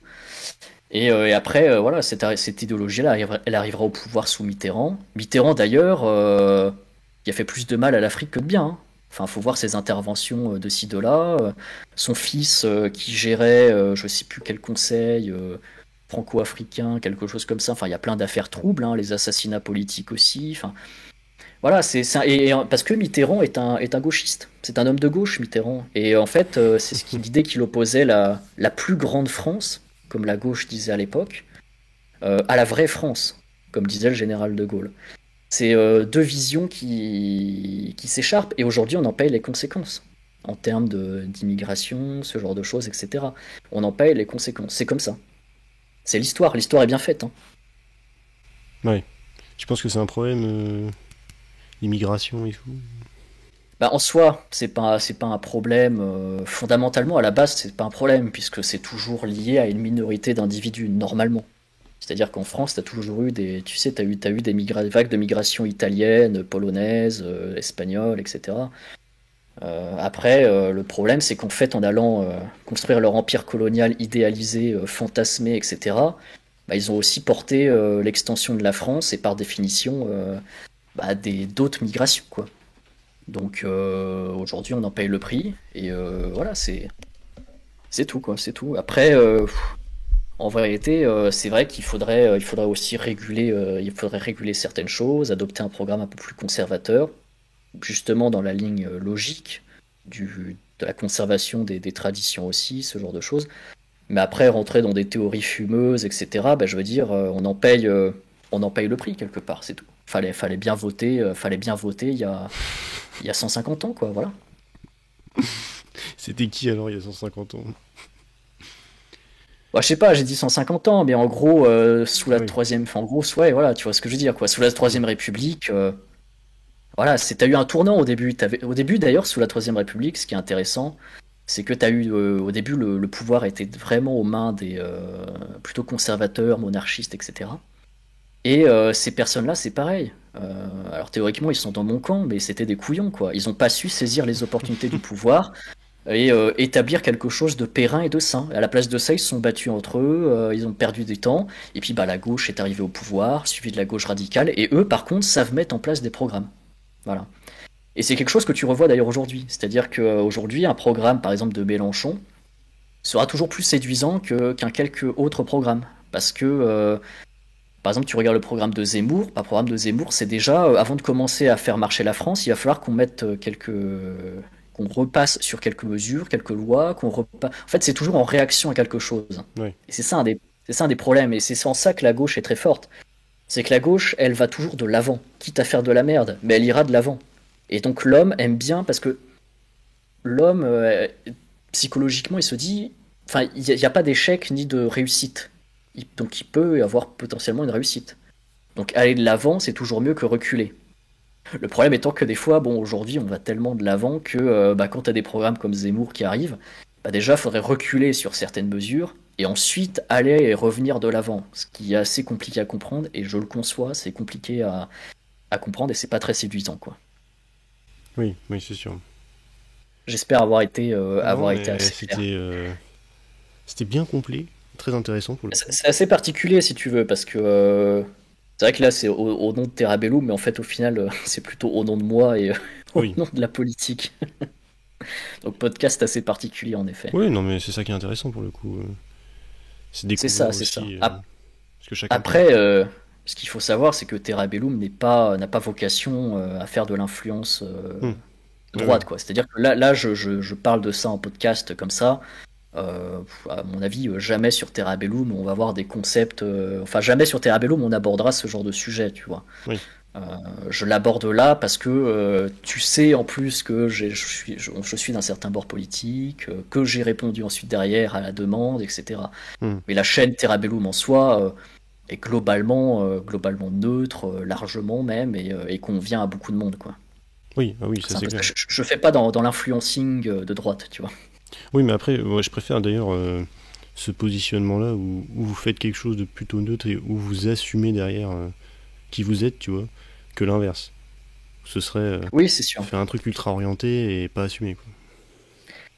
C'est sûr, c'est sûr. Bah aujourd'hui, si tu veux, sur YouTube, que je regarde de moins en moins, hein, donc je suis plus vraiment au fait de beaucoup de choses. Je regarde plus trop, quoi. Hmm. Mais c'est vrai qu'il fut une époque, j'avais l'impression où t'avais vraiment cette. Alors moi, c'est comme ça que je le voyais. Hein, c'est peut-être faux, hein, mais t'avais vraiment voilà tous les vulgarisateurs, etc. T'affichais de grands idéaux de gauche, l'égalité, la collectivisation, les méchants européens. Enfin, c'était que ça, quoi. Et nous, on est arrivé, on a ramené un peu de réalité dans tout ça, de nuances aussi, parce que le monde, il est dur, il est froid. C'est pas sexy, mais il faut s'adapter, et puis c'est comme ça, quoi, c'est tout. Hein. Mais sans Oui, pour autant tomber dans de l'influence de droite dure, faire du contenu, du divertissement, quoi. Enfin, c'est pas forcément notre objectif, quoi. et t'en penses quoi d'ailleurs de ceux qui font du divertissement de droite? Bah, disons que déjà, faut comprendre que c'est pas intellectuellement, ça ira jamais vraiment très très loin. Alors après, je sais pas si certains vont peut-être clash aussi en commentaire en disant ouais, mais ce podcast-là, intellectuellement, c'est bien de la merde. Mais intellectuellement, bon, ça va jamais très loin. Et c'est souvent, tu vois, il y a ça se répète. C'est toujours les mêmes problèmes. Mm. Toujours. Oui. Et à un moment donné, l'immigration est un problème, on a compris, c'est bon. C'est bon, on a compris. Le féminisme à outrance, machin, on a compris, c'est bon. Il y a des cheveux bleus, on a compris, voilà. Les LGBT trucs, d'accord, on a compris, c'est bon. Mais le problème, c'est que depuis des années, en fait, c'est tout le temps, tout le temps la même chose. Oui. Et ça, c'est un grand problème pour moi. Après, moi, ce que je leur conçois d'un côté, c'est qu'ils ont su quand même attirer assez de monde, qui après, je l'espère, peuvent ensuite peut-être se politiser davantage, se découvrir davantage, se sortir les doigts davantage, etc. Puisqu'aujourd'hui, on vit dans un monde où on est quand même pas mal assisté, quoi. Mm. Notamment en France, on est quand même assez assisté. C'est une société qui est très cocon. Il faut, voilà, on veut pas faire de vraiment, comment dire, on veut pas mal parler à l'autre, on veut pas trop affirmer ses idées, on a peur de draguer, enfin voilà, tu vois, c'est une société comme ça aujourd'hui. Et c'est dramatique. Et je pense que ces gens-là donnent un petit peu plus, voilà, de peps à tout ça. Autant aux hommes qu'aux femmes d'ailleurs. Donc ça, je Oui. le reconnais. Après, bon, d'un côté, comme je t'ai dit, le problème c'est que pour moi, il y a de la répétition, ça ne volera jamais très haut. Et ensuite, encore une fois, bah, le temps a défilé. Et le temps défile, et que deviennent ces gens-là? Je les vois pas beaucoup évoluer. Comme je t'ai dit, voilà, moi je suis pas un influenceur de droite, je vais pas dire aux autres quoi faire à longueur de journée sur Instagram, sur mes trucs. Moi je tweete juste, enfin sur Instagram, je mets juste des posts. Il y a une émeute au Kazakhstan, il y a machin, il y a truc, tu vois, c'est tout quoi. Oui. Je suis pas là, faites du sport, faites des trucs. Non, je suis pas comme ça. Et je donne pas de leçons. Mais ces gens-là, en fait, sont dans des concepts, des fois même beaucoup plus radicaux que moi. Et je schématise un peu, mais en gros, c'est l'immigration est un danger. Il faut repeupler la France. Il faut repeupler les blancs. Bah oui, mais t'as 30 balais. T'arrives pas à avoir une situation stable avec une femme. Tu n'as pas d'enfant. Que fais-tu en fait? Tu vois? Et ça, il y en a pas mal. Et c'est un problème parce que encore une fois, on se moque de la vasectomie de Nota Bene. Nota Bene a 3 enfants. Voilà. Oui.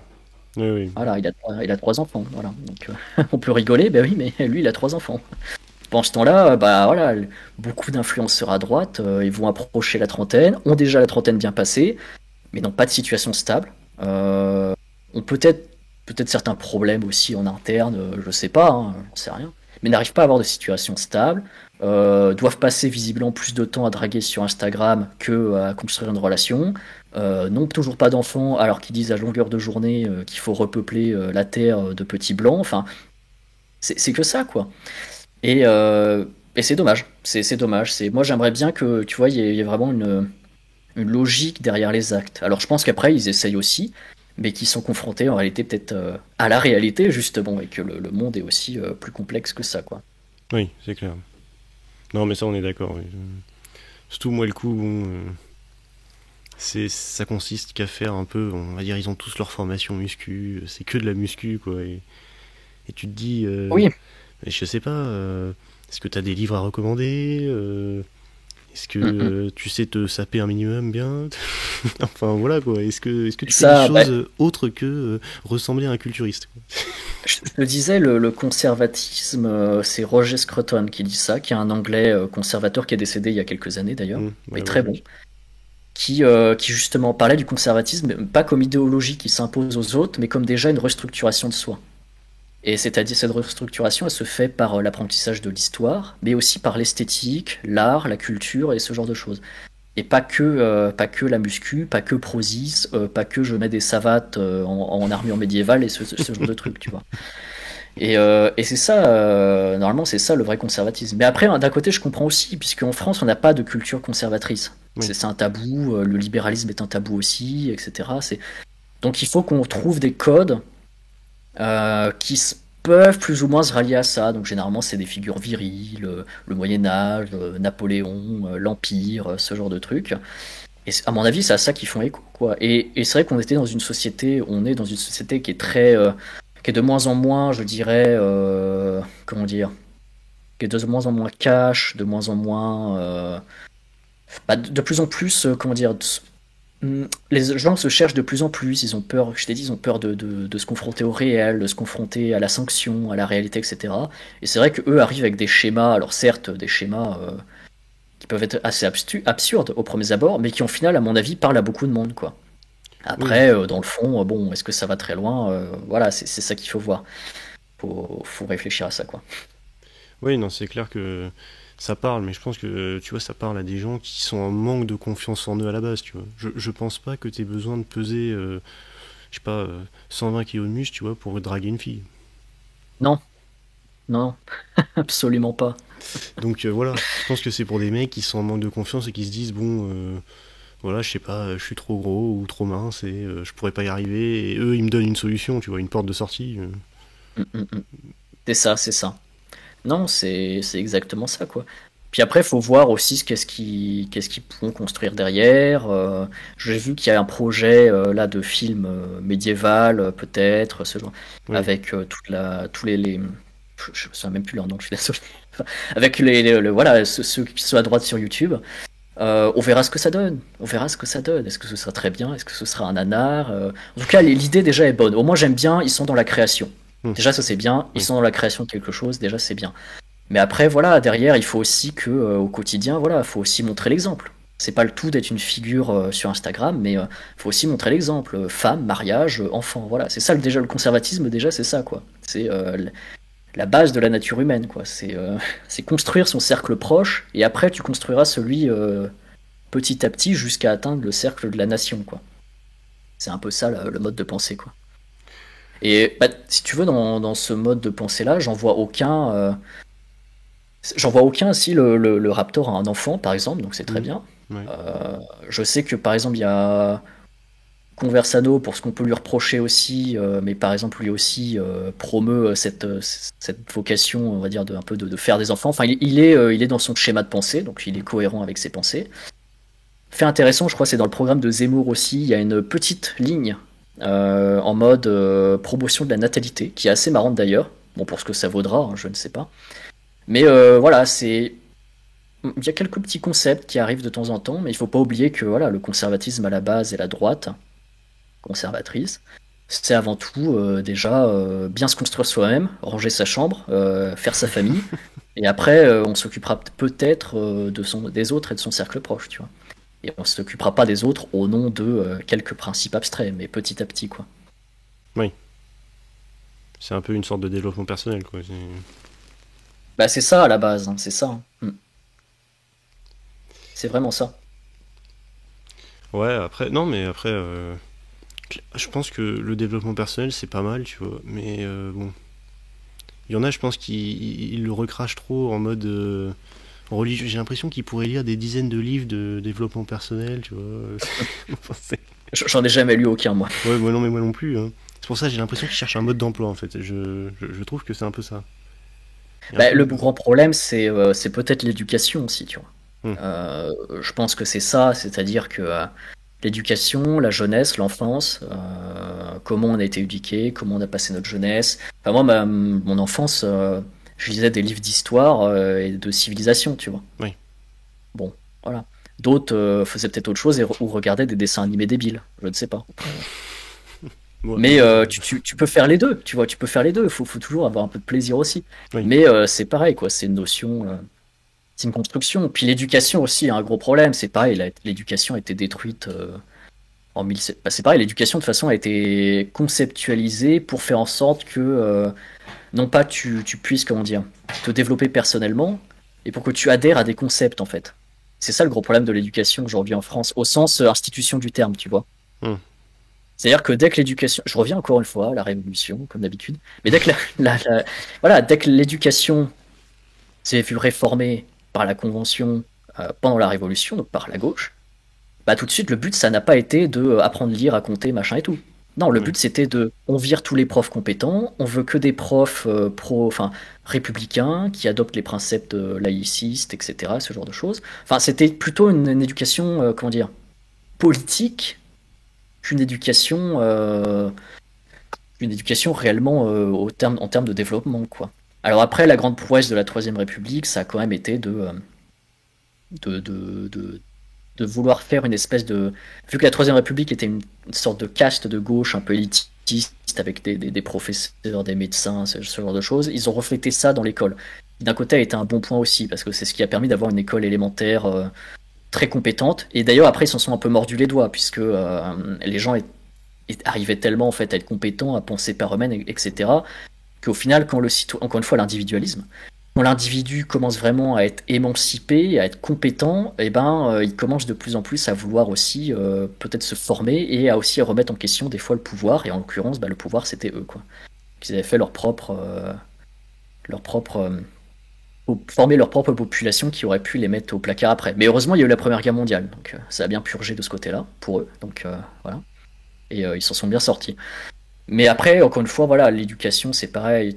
T'avais ce grand combat entre le public et le privé également, puisqu'il faut savoir que l'éducation, avant la Révolution et pendant une bonne partie du XIXe siècle, l'éducation est sur la base du volontariat des parents qui en fait se cotisent pour financer des professeurs. Donc ils cherchent évidemment le meilleur professeur, etc. Et t'avais des espèces de petites formations de mini-écoles primaires, maternelles, etc. Mais sachant qu'à l'époque aussi, la vie était différente. C'est-à-dire que t'étais enfant, tu vois, mais t'allais à l'école, mais quand il y avait la période des moissons, puisque la France était rurale à 90%, bah quand il y avait la période des moissons, il fallait que tes enfants soient là, etc. Et ces écoles-là étaient très adaptatives, puisque c'était les parents qui faisaient, enfin, qui payaient l'instituteur, qui organisait l'école, etc. Et quand la République est arrivée, bah, elle a tout balayé, concept républicain, égalité pour tout le monde, les écoles rurales, bah, abolition totale, clash avec l'Église, etc., etc. Ce qui a mené à quelques problèmes d'ailleurs. Mais ensuite, ils se sont bien rattrapés, mine de rien, sur la Troisième République. Mais toujours dans une logique de former pour politiser, quoi. C'est un peu ce sens-là, quoi. T'as l'impression que Comment on est arrivé à... ça se poursuit Ouais. aujourd'hui, le fait que Ah bah oui. l'éducation endoctrine plutôt que Mais d'apprendre les oui, savoirs fondamentaux. mais le régime se poursuit de toute façon. Hmm. C'est pour moi, comme je t'ai dit, je comprends parfaitement certains socialistes, certains communistes qui disent que oui, c'est la gauche bourgeoise au pouvoir aujourd'hui, mais c'est la même gauche bourgeoise qui était au pouvoir sous la Troisième, qui était au pouvoir pendant la période révolutionnaire à un moment donné, etc., etc. Et on est toujours dans cette logique de l'école est un instrument. L'école, alors il y a des citations horribles de révolutionnaires qui te disent en gros on arrache l'enfant à ses parents pour le redonner en produit de la liberté, enfin ce genre de choses, tu vois. C'est cette violence-là en fait. J'ai pas les citations, je suis désolé. Vous pourrez m'insulter en commentaire si vous n'êtes pas d'accord. Mais j'ai des citations comme ça, mais je me souviens plus qui les a dit exactement. Mais c'est un peu ce concept-là, en fait. C'est même aujourd'hui. Et aujourd'hui, tu te rends compte que oui, l'éducation, pourquoi il y a des réformes continues sur des trucs abstraits, quoi. Genre, bah, aujourd'hui, on va plus apprendre l'histoire de France, on va apprendre l'histoire du peuple du Mali. C'est très intéressant, mais pourquoi on le fait aujourd'hui? Voilà, pour certaines raisons qui sont évidentes. Pourquoi est-ce que le niveau en maths diminue, mais on va te mettre plus de cours pour apprendre l'éducation civique ou des trucs comme ça, enfin des trucs farfelus, enfin l'éducation est modulable en fait. Et il faut savoir que l'éducation, c'est le premier, comment je pourrais dire ça? C'est le premier outil qu'a le gouvernement pour formater les enfants. Parce que normalement, les enfants, ils sont toujours avec leurs parents et les enfants sont proches de leurs parents, etc. Donc ils reflètent ce que les parents sont. Que ce soit des ouvriers, des notables, des médecins, etc. Et la grande réussite de la République, c'est d'arracher ses enfants à leurs parents, de leur imposer une école obligatoire, de leur imposer des professeurs obligatoires et de leur imposer un programme. Alors qu'à la base, c'était les parents qui cotisaient pour payer un instituteur avec un certain programme, etc., etc. C'est des petites nuances. Et d'ailleurs, je crois que c'est assez intéressant. Je crois que c'est Emmanuel Macron qui a fait abaisser l'âge l'âge obligatoire pour rentrer à l'école, si je ne dis pas de bêtises. Ah oui, Je regarde juste vite fait sur internet. Peut-être, c'est possible. Moi, je crois qu'ils doivent rentrer à partir de 3 ans, mais je sais plus si c'est sous Macron ou Hollande. Voilà, Macron rend l'école obligatoire à partir de 3 ans. Hmm. Et avant, c'était 6 ans, je Et crois. donc pour toi, c'est une intention cachée de formater les enfants plus jeunes Bah, en fait, je garde le principe de base. C'est-à-dire que pour moi, l'école est un outil, ni plus ni moins. Un outil utile aussi parce que ça permettait, quand il n'y avait pas le télétravail et quand ton travail le permet, aux parents aussi d'envoyer les enfants à l'école. Et l'école est une institution. Et c'est vrai que le fait d'abaisser comme ça, c'est assez particulier. Parce que moi, je suis allé à l'école très tôt, hein, à 2 ans et quelques j'y étais. Euh, mais je sais qu'il y en a beaucoup, ils y allaient plus tard, tu vois. Et dans d'autres pays, tu y vas plus tard. Je Oui. sais qu'en Russie, qui est un pays que je connais bien, tu y vas pas avant 6 7 ans à l'école, quoi. Et pourtant, aujourd'hui, on est dans une société où les ménages, au terme économique du terme, ont plus de moyens, peuvent. Ouais, t'as plus les moissons à faire avec tes gamins, tu vois. Donc tu peux. Tes enfants sont pas obligés d'aller à l'école forcément à 3 ans. Donc pour moi, il y a des choses qui peuvent se refléter derrière, mais qui sont dans une logique, encore une fois, républicaine et encore une fois de gauche. Pour moi, c'est parfaitement logique que Macron soit dans cette continuité politique depuis maintenant plusieurs siècles, etc. Enfin, sa politique est cohérente en réalité. Et, euh, et voilà, c'est parfaitement normal à mon avis, quoi. Hmm. Mais il y en a qui vont te dire que Macron, c'est du libéralisme économique, c'est un peu de l'autoritarisme, c'est plutôt de droite, quoi. Ben, ça c'est ce qu'on dirait aujourd'hui. Mais c'est parce qu'aujourd'hui, les concepts de droite-gauche, etc., par l'ingénierie sociale, c'est-à-dire l'escroquerie, sont flous. Et les gens ne n'arrivent plus à les distinguer.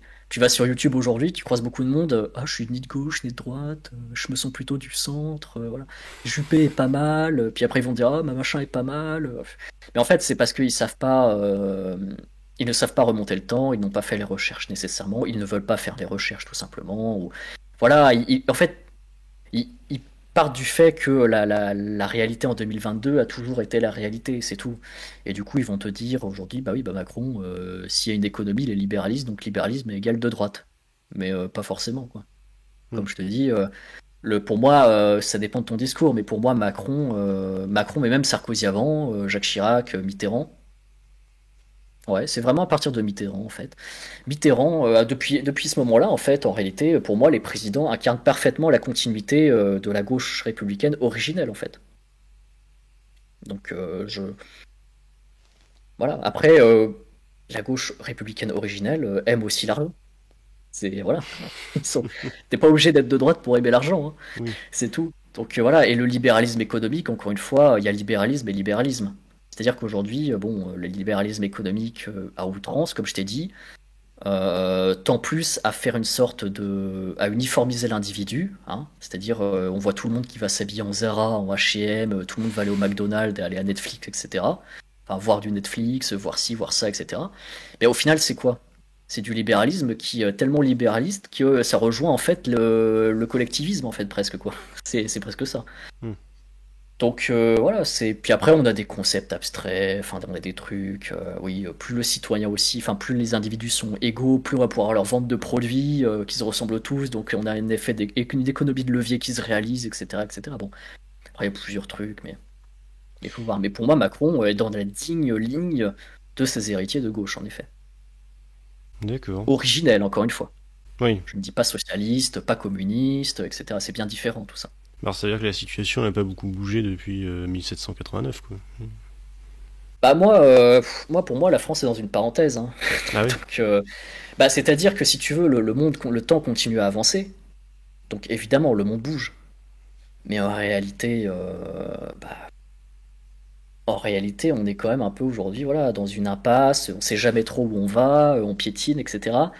Alors je serais peut-être pas aussi sévère en réalité. Le dernier gros tournant, c'est quand même la Seconde Guerre mondiale, qui est quand Oui. même une gifle Ouais. immense qui a été faite au monde entier. Donc je ne vais pas faire mon gros réac non plus. D'ailleurs, je suis pas réac, hein. Monarchie constitutionnelle, c'est pas être réac. Mais voilà, j'y ai pas remonté jusqu'à là-bas non plus. Mais oui, en quelque sorte, la France piétine, quoi. En fait, piétine, oui et non. C'est-à-dire que le pouvoir, pour moi, reste plus ou moins le même, avec une logique qui est toujours la même, qui se maintient au pouvoir via différents voilà, stratagèmes, les émotions, la manipulation, l'électorat, ce genre de choses, qui sont des choses simples à comprendre en réalité. Quand tu écoutes des discours politiques aujourd'hui, ils sont assez vides et assez plats. Et il Oui. y a toujours les mêmes concepts. Et ces mêmes concepts-là, tu les retrouvais aussi bien en 91 que sous la Troisième République, que voilà. Enfin, c'est toujours les mêmes trucs, hein. La laïcité qui prône, qui est un peu la religion d'État, l'égalité, on recherche l'égalité comme ça, c'est l'égalité. Il y a une passion pour l'égalité, tu vois. que tout le monde recherche, mais qu'une personne n'a depuis 2 siècles, quoi. Donc c'est quand même assez marrant. Alors après, on dira oui, c'est une théorie, c'est parce qu'on a été bloqué, l'égalité arrivera un jour. Enfin, c'est toujours le même discours. La guerre contre les tyrans, c'est tout le temps la même chose. C'est tout le temps la même chose. En réalité, la pensée politique est toujours la même, mais certes, le monde avance, mine de rien. Le monde avance, la France avance avec elle. Mais après, de mon point de vue politique, évidemment, mon camp politique est entre parenthèses depuis bien longtemps maintenant, quoi. Et la France, la vraie France, comme disait De Gaulle, est dans une parenthèse depuis bien longtemps, en effet. Et est-ce que tu connais par hasard le sinistrisme, ou le mouvement Sinistrologie? Ça me dit quelque chose. Alors, en gros, c'est Je... l'idée, enfin c'est Albert Thibaudet qui disait que, en gros, le schéma politique de la France, c'était que il y avait un parti de gauche qui prenait le pouvoir, qui devenait Mhm. le nouveau parti conservateur, donc de droite, et qu'il était supplanté par un parti de gauche encore plus radical. Et donc, il prend pour exemple, par exemple, le parti radical qui, au Ouais. début, était d'extrême gauche et qui Mhm. aujourd'hui est plutôt considéré comme de centriste ou de centre droit, quoi. Ouais, voire même ressemblerait à les Républicains, quoi. Mais alors, du coup, ça correspond pas trop à ta vision du réel, en fait. Bah, disons que lui, il est dans cette théorie où en fait, t'as un cycle, si j'ai bien compris, l'extrême gauche devient au fil du temps le centre, en fait, c'est ça. C'est ça, grosso merdo. Ouais. Grosso modo, c'est ça. Ouais, bah au final, ça veut dire que t'as toujours, au final, la gauche est toujours au centre. Enfin, c'est pas, non? Bah, après, elle peut finir par devenir de droite, quoi, mais peut-être que t'estimes qu'elle est pas encore devenue de droite, quoi. Je ne sais pas. Peut-être, hein, c'est possible, hein. J'ai pas, en vrai, faudrait plus de temps pour réfléchir à ça, je pense. Après, Mais c'est- peut-être que, peut-être qu'il y a peut-être raison sur le fait que tu vois, par exemple, je prends par exemple, LR, là où hmm, il devrait être un parti libéral conservateur, va adopter des thèses purement de gauche républicaine, en fait. C'est-à-dire la laïcité à outrance.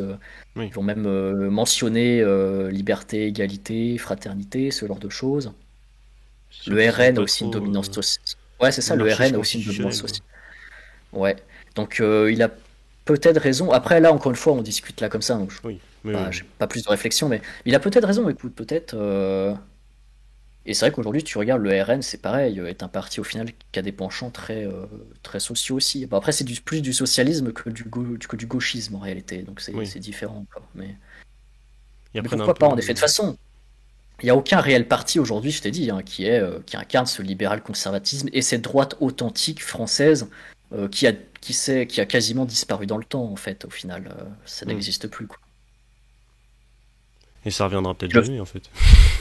Et je pense que ça reviendra jamais. Mais de toute façon, moi, je fais pas du prosélytisme. Je suis pas là pour convertir les autres, hein. Moi, Oui. j'ai appris l'histoire, j'ai lu l'histoire, j'en tire ce concept-là. Après, grand bien m'en fasse, quoi. Les autres sont d'accord ou pas, c'est pas mon problème, quoi. Je suis pas là pour faire convertir les autres, amener les autres, etc.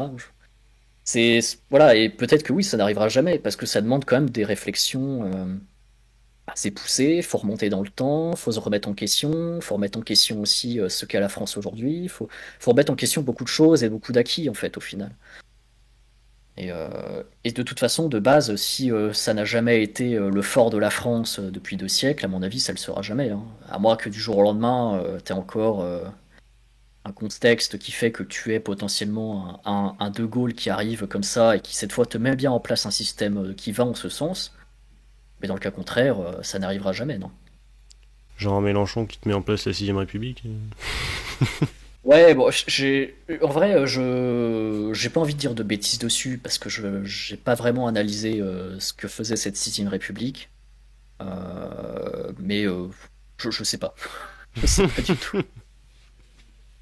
Je pense pas, parce que on le voit bien, souvent la théorie mélenchoniste de ceux qui soutiennent Mélenchon, c'est euh, selon certains principes, marxistes, etc., etc., on va arriver au pouvoir, et une fois qu'on se met au pouvoir, directement, la première chose qu'ils disent, c'est il va falloir qu'on fasse comprendre aux Français que l'égalité c'est bien, la collectivisation c'est bien, enfin ce genre de choses, tu vois.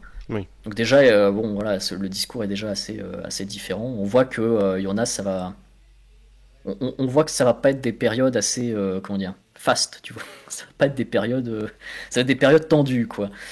Mais c'est la logique de la gauche radicale comme ça, quoi. Enfin, c'est la logique mélanchoniste, quoi. C'est normal, en fait. C'est-à-dire, on arrive au pouvoir, on est élu, puis là, bah hop, on va apprendre au peuple qu'est-ce que c'est de bien penser, comment on fait ça, au nom de l'égalité, au nom du collectif, ce genre de choses, quoi. C'est Hmm. logique, en fait. Ouais, pour toi, enfin, la gauche impose en gros. Enfin, c'est un peu une sorte d'autoritarisme, quoi. C'est. À ce niveau-là, oui. À Hmm. ce niveau-là, oui. Mais sachant que encore une fois, comment dire, c'est très compliqué puisque je t'ai dit, on a une gauche originelle, on a une gauche radicale, on a du socialisme, on a du communisme. Mais c'est vrai que dans cette vision-là, enfin, c'est la porte d'entrée à l'autoritarisme en fait. Parce Oui, qu'après, tu arrives dans une tyrannie de la majorité en fait, tout simplement. Il faut être égaux, faut être tous pareils, au nom d'eux. Et ça peut être au nom de n'importe quoi, hein. Il y en a certains, alors je sais, il y a certains préceptes qui peuvent être séduisants. Au nom de la nation, on va être tous ensemble, etc., etc. C'est très séduisant. Oui, mais on peut aussi te dire au nom de l'écologie, tu vas arrêter de manger de la viande ou des conneries comme ça. Enfin, je sais pas, tu vois, ça peut aller très loin pour des bêtises, quoi. Et c'est oui. une forme de tyrannie de la majorité qui peut ensuite s'immiscer dans la vie individuelle de chacun. Et c'est ça le grand danger. C'est-à-dire qu'au nom de ce que tu veux, eh bien, tu vas arrêter ou tu vas faire ça. Voilà. C'est un peu ça le principe, en fait. Oui, c'est un peu une forme de dirigisme. Il gère la vie des gens, quoi. Oui, c'est ça. C'est ça.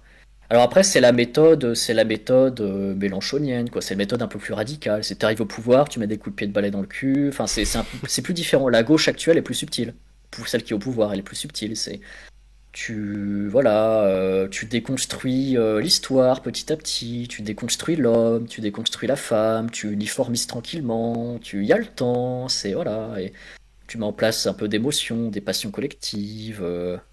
La pandémie arrive à point aussi, on se saisit de l'occasion, enfin ce genre de choses, tu vois, c'est plus subtil, quoi, beaucoup plus subtil.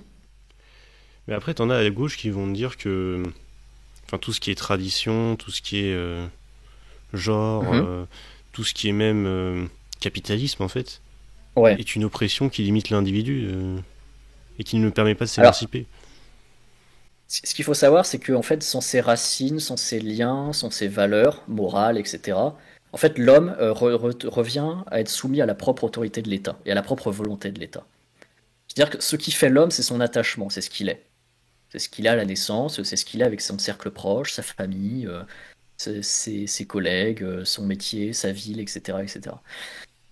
Et quand tu enlèves ça, euh, bah, à ce moment-là, tu vas être déraciné en fait, hein. Hmm. Et c'est quand tu es déraciné que tu es aussi le plus susceptible d'être entre guillemets embrigadé par la passion collective qui va prendre le pas sur ta propre situation à toi, sur ta condition, etc. C'est-à-dire, bah, aujourd'hui, par exemple, les gens n'ont jamais été autant inféodés qu'aujourd'hui, presque, avec les réseaux sociaux, etc., etc., tu vois. Je t'ai dit, on essaie de déconstruire tout pour rebâtir derrière, en fait. C'est ça la logique. Il faut faire l'homme nouveau. Moi, je suis pas là pour faire l'homme nouveau. L'homme, il est ce qu'il est depuis des millénaires. La femme, elle est ce qu'elle est depuis des millénaires. La société est ce qu'elle est depuis des millénaires. Les relations sont ce qu'elles sont depuis des millénaires. Je prétends pas être plus intelligent que mon ancêtre d'il y a 500 ou 1000 ans. Enfin, voilà, alors que les gens, enfin, la gauche aujourd'hui, de manière générale, est dans une période de on déconstruit pour reconstruire et pour faire l'homme nouveau. Donc au final, ce discours est à double sens en fait. Je veux dire, l'oppression, etc. Oui, mais l'oppression de quoi? De concepts que tu as inventés, qui n'ont jamais existé, ce genre de choses. C'est ça aussi qui fait. Et c'est là où rentre en compte la morale. Et la morale pose les limites en fait. Puisque si tu Oui. n'as pas de morale, en fait, de la société est ouverte à toutes les dérives. Alors je dis pas qu'il faut être des puritains, hein, mais bien au contraire. Mais la morale s'adapte à chaque civilisation, tu vois. Civilisation helléno-chrétienne, on va avoir notre morale. Civilisation musulmane aura sa morale, civilisation, etc. Chaque civilisation a sa propre morale. Et c'est une construction historique. Faut pas faire du passé table rase, tu vois. On prend en compte le passé, on s'imprègne. De toute façon, c'est inné. En fait, on n'a même pas besoin à la base de le théoriser, tout ça, hein. Normalement, j'aurais même pas besoin de discuter de ça. C'est-à-dire que normalement, de base, on arrive dans la société comme on est comme on est, le réel est là, on se l'approprie et on a des valeurs morales, etc. C'est ce qui a existé pendant des millénaires, quoi. Et c'est tout. Oui.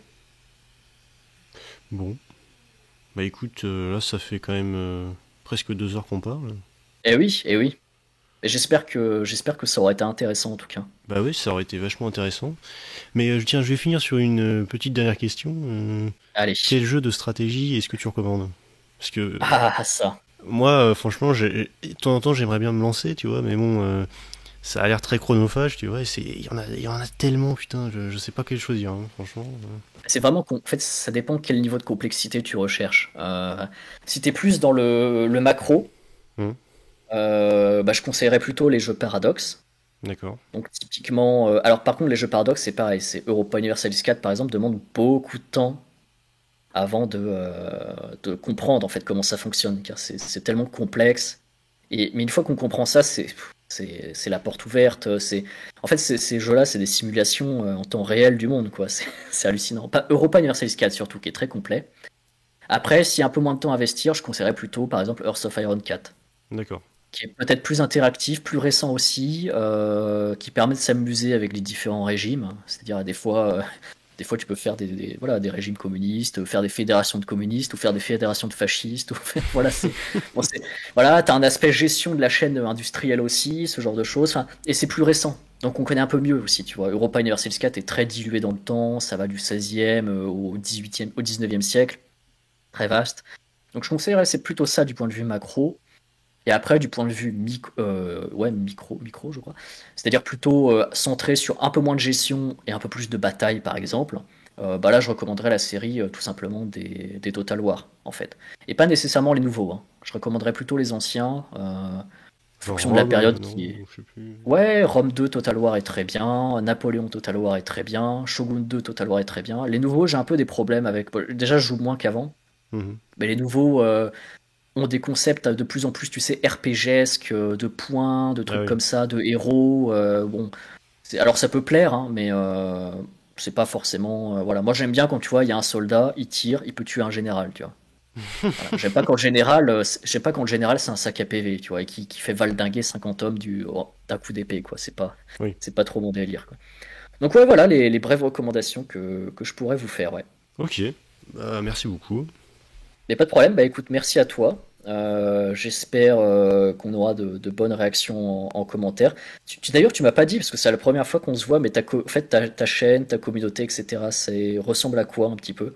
Alors, j'ai sondé ma communauté récemment, sur 200 votes à peu près, enfin, c'était assez équilibré pour le coup, je devais avoir à peu près, je sais pas, un quart d'extrême gauche, tu vois, Mhm. peut-être un autre quart de gauche, et le reste, ça devait être 10% de centre, peut-être 20% de droite et 20% d'extrême droite, ou une connerie comme ça, tu vois.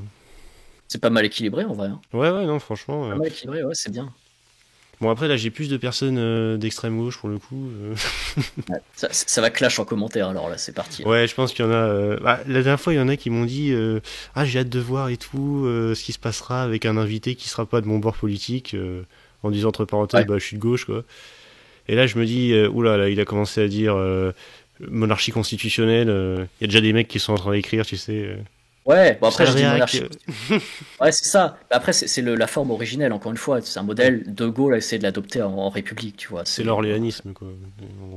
C'est plus ou moins ça, ouais, voilà, c'est ça. Bon, après, je suis pas nécessairement monarchiste pour autant, tu vois. Comme Oui, je t'ai dit, moi, j'impose pas mon idéologie, je cherche pas à l'imposer, quoi. C'est ça la grande différence. Avec oui, beaucoup. effectivement. Et ça, c'est ça. Bah écoute, en tout cas, merci beaucoup à toi pour ton accueil. J'espère que ta communauté sera réceptive. Je m'attends à de bonnes réactions, Bah, je dans les pense, deux oui. sens du terme. Il n'y a pas de raison. À de bonnes réactions. Et puis, bah écoute, peut-être à la prochaine. Et puis voilà, merci beaucoup. Ouais, salut, à la prochaine. Ciao, Quentin. Salut.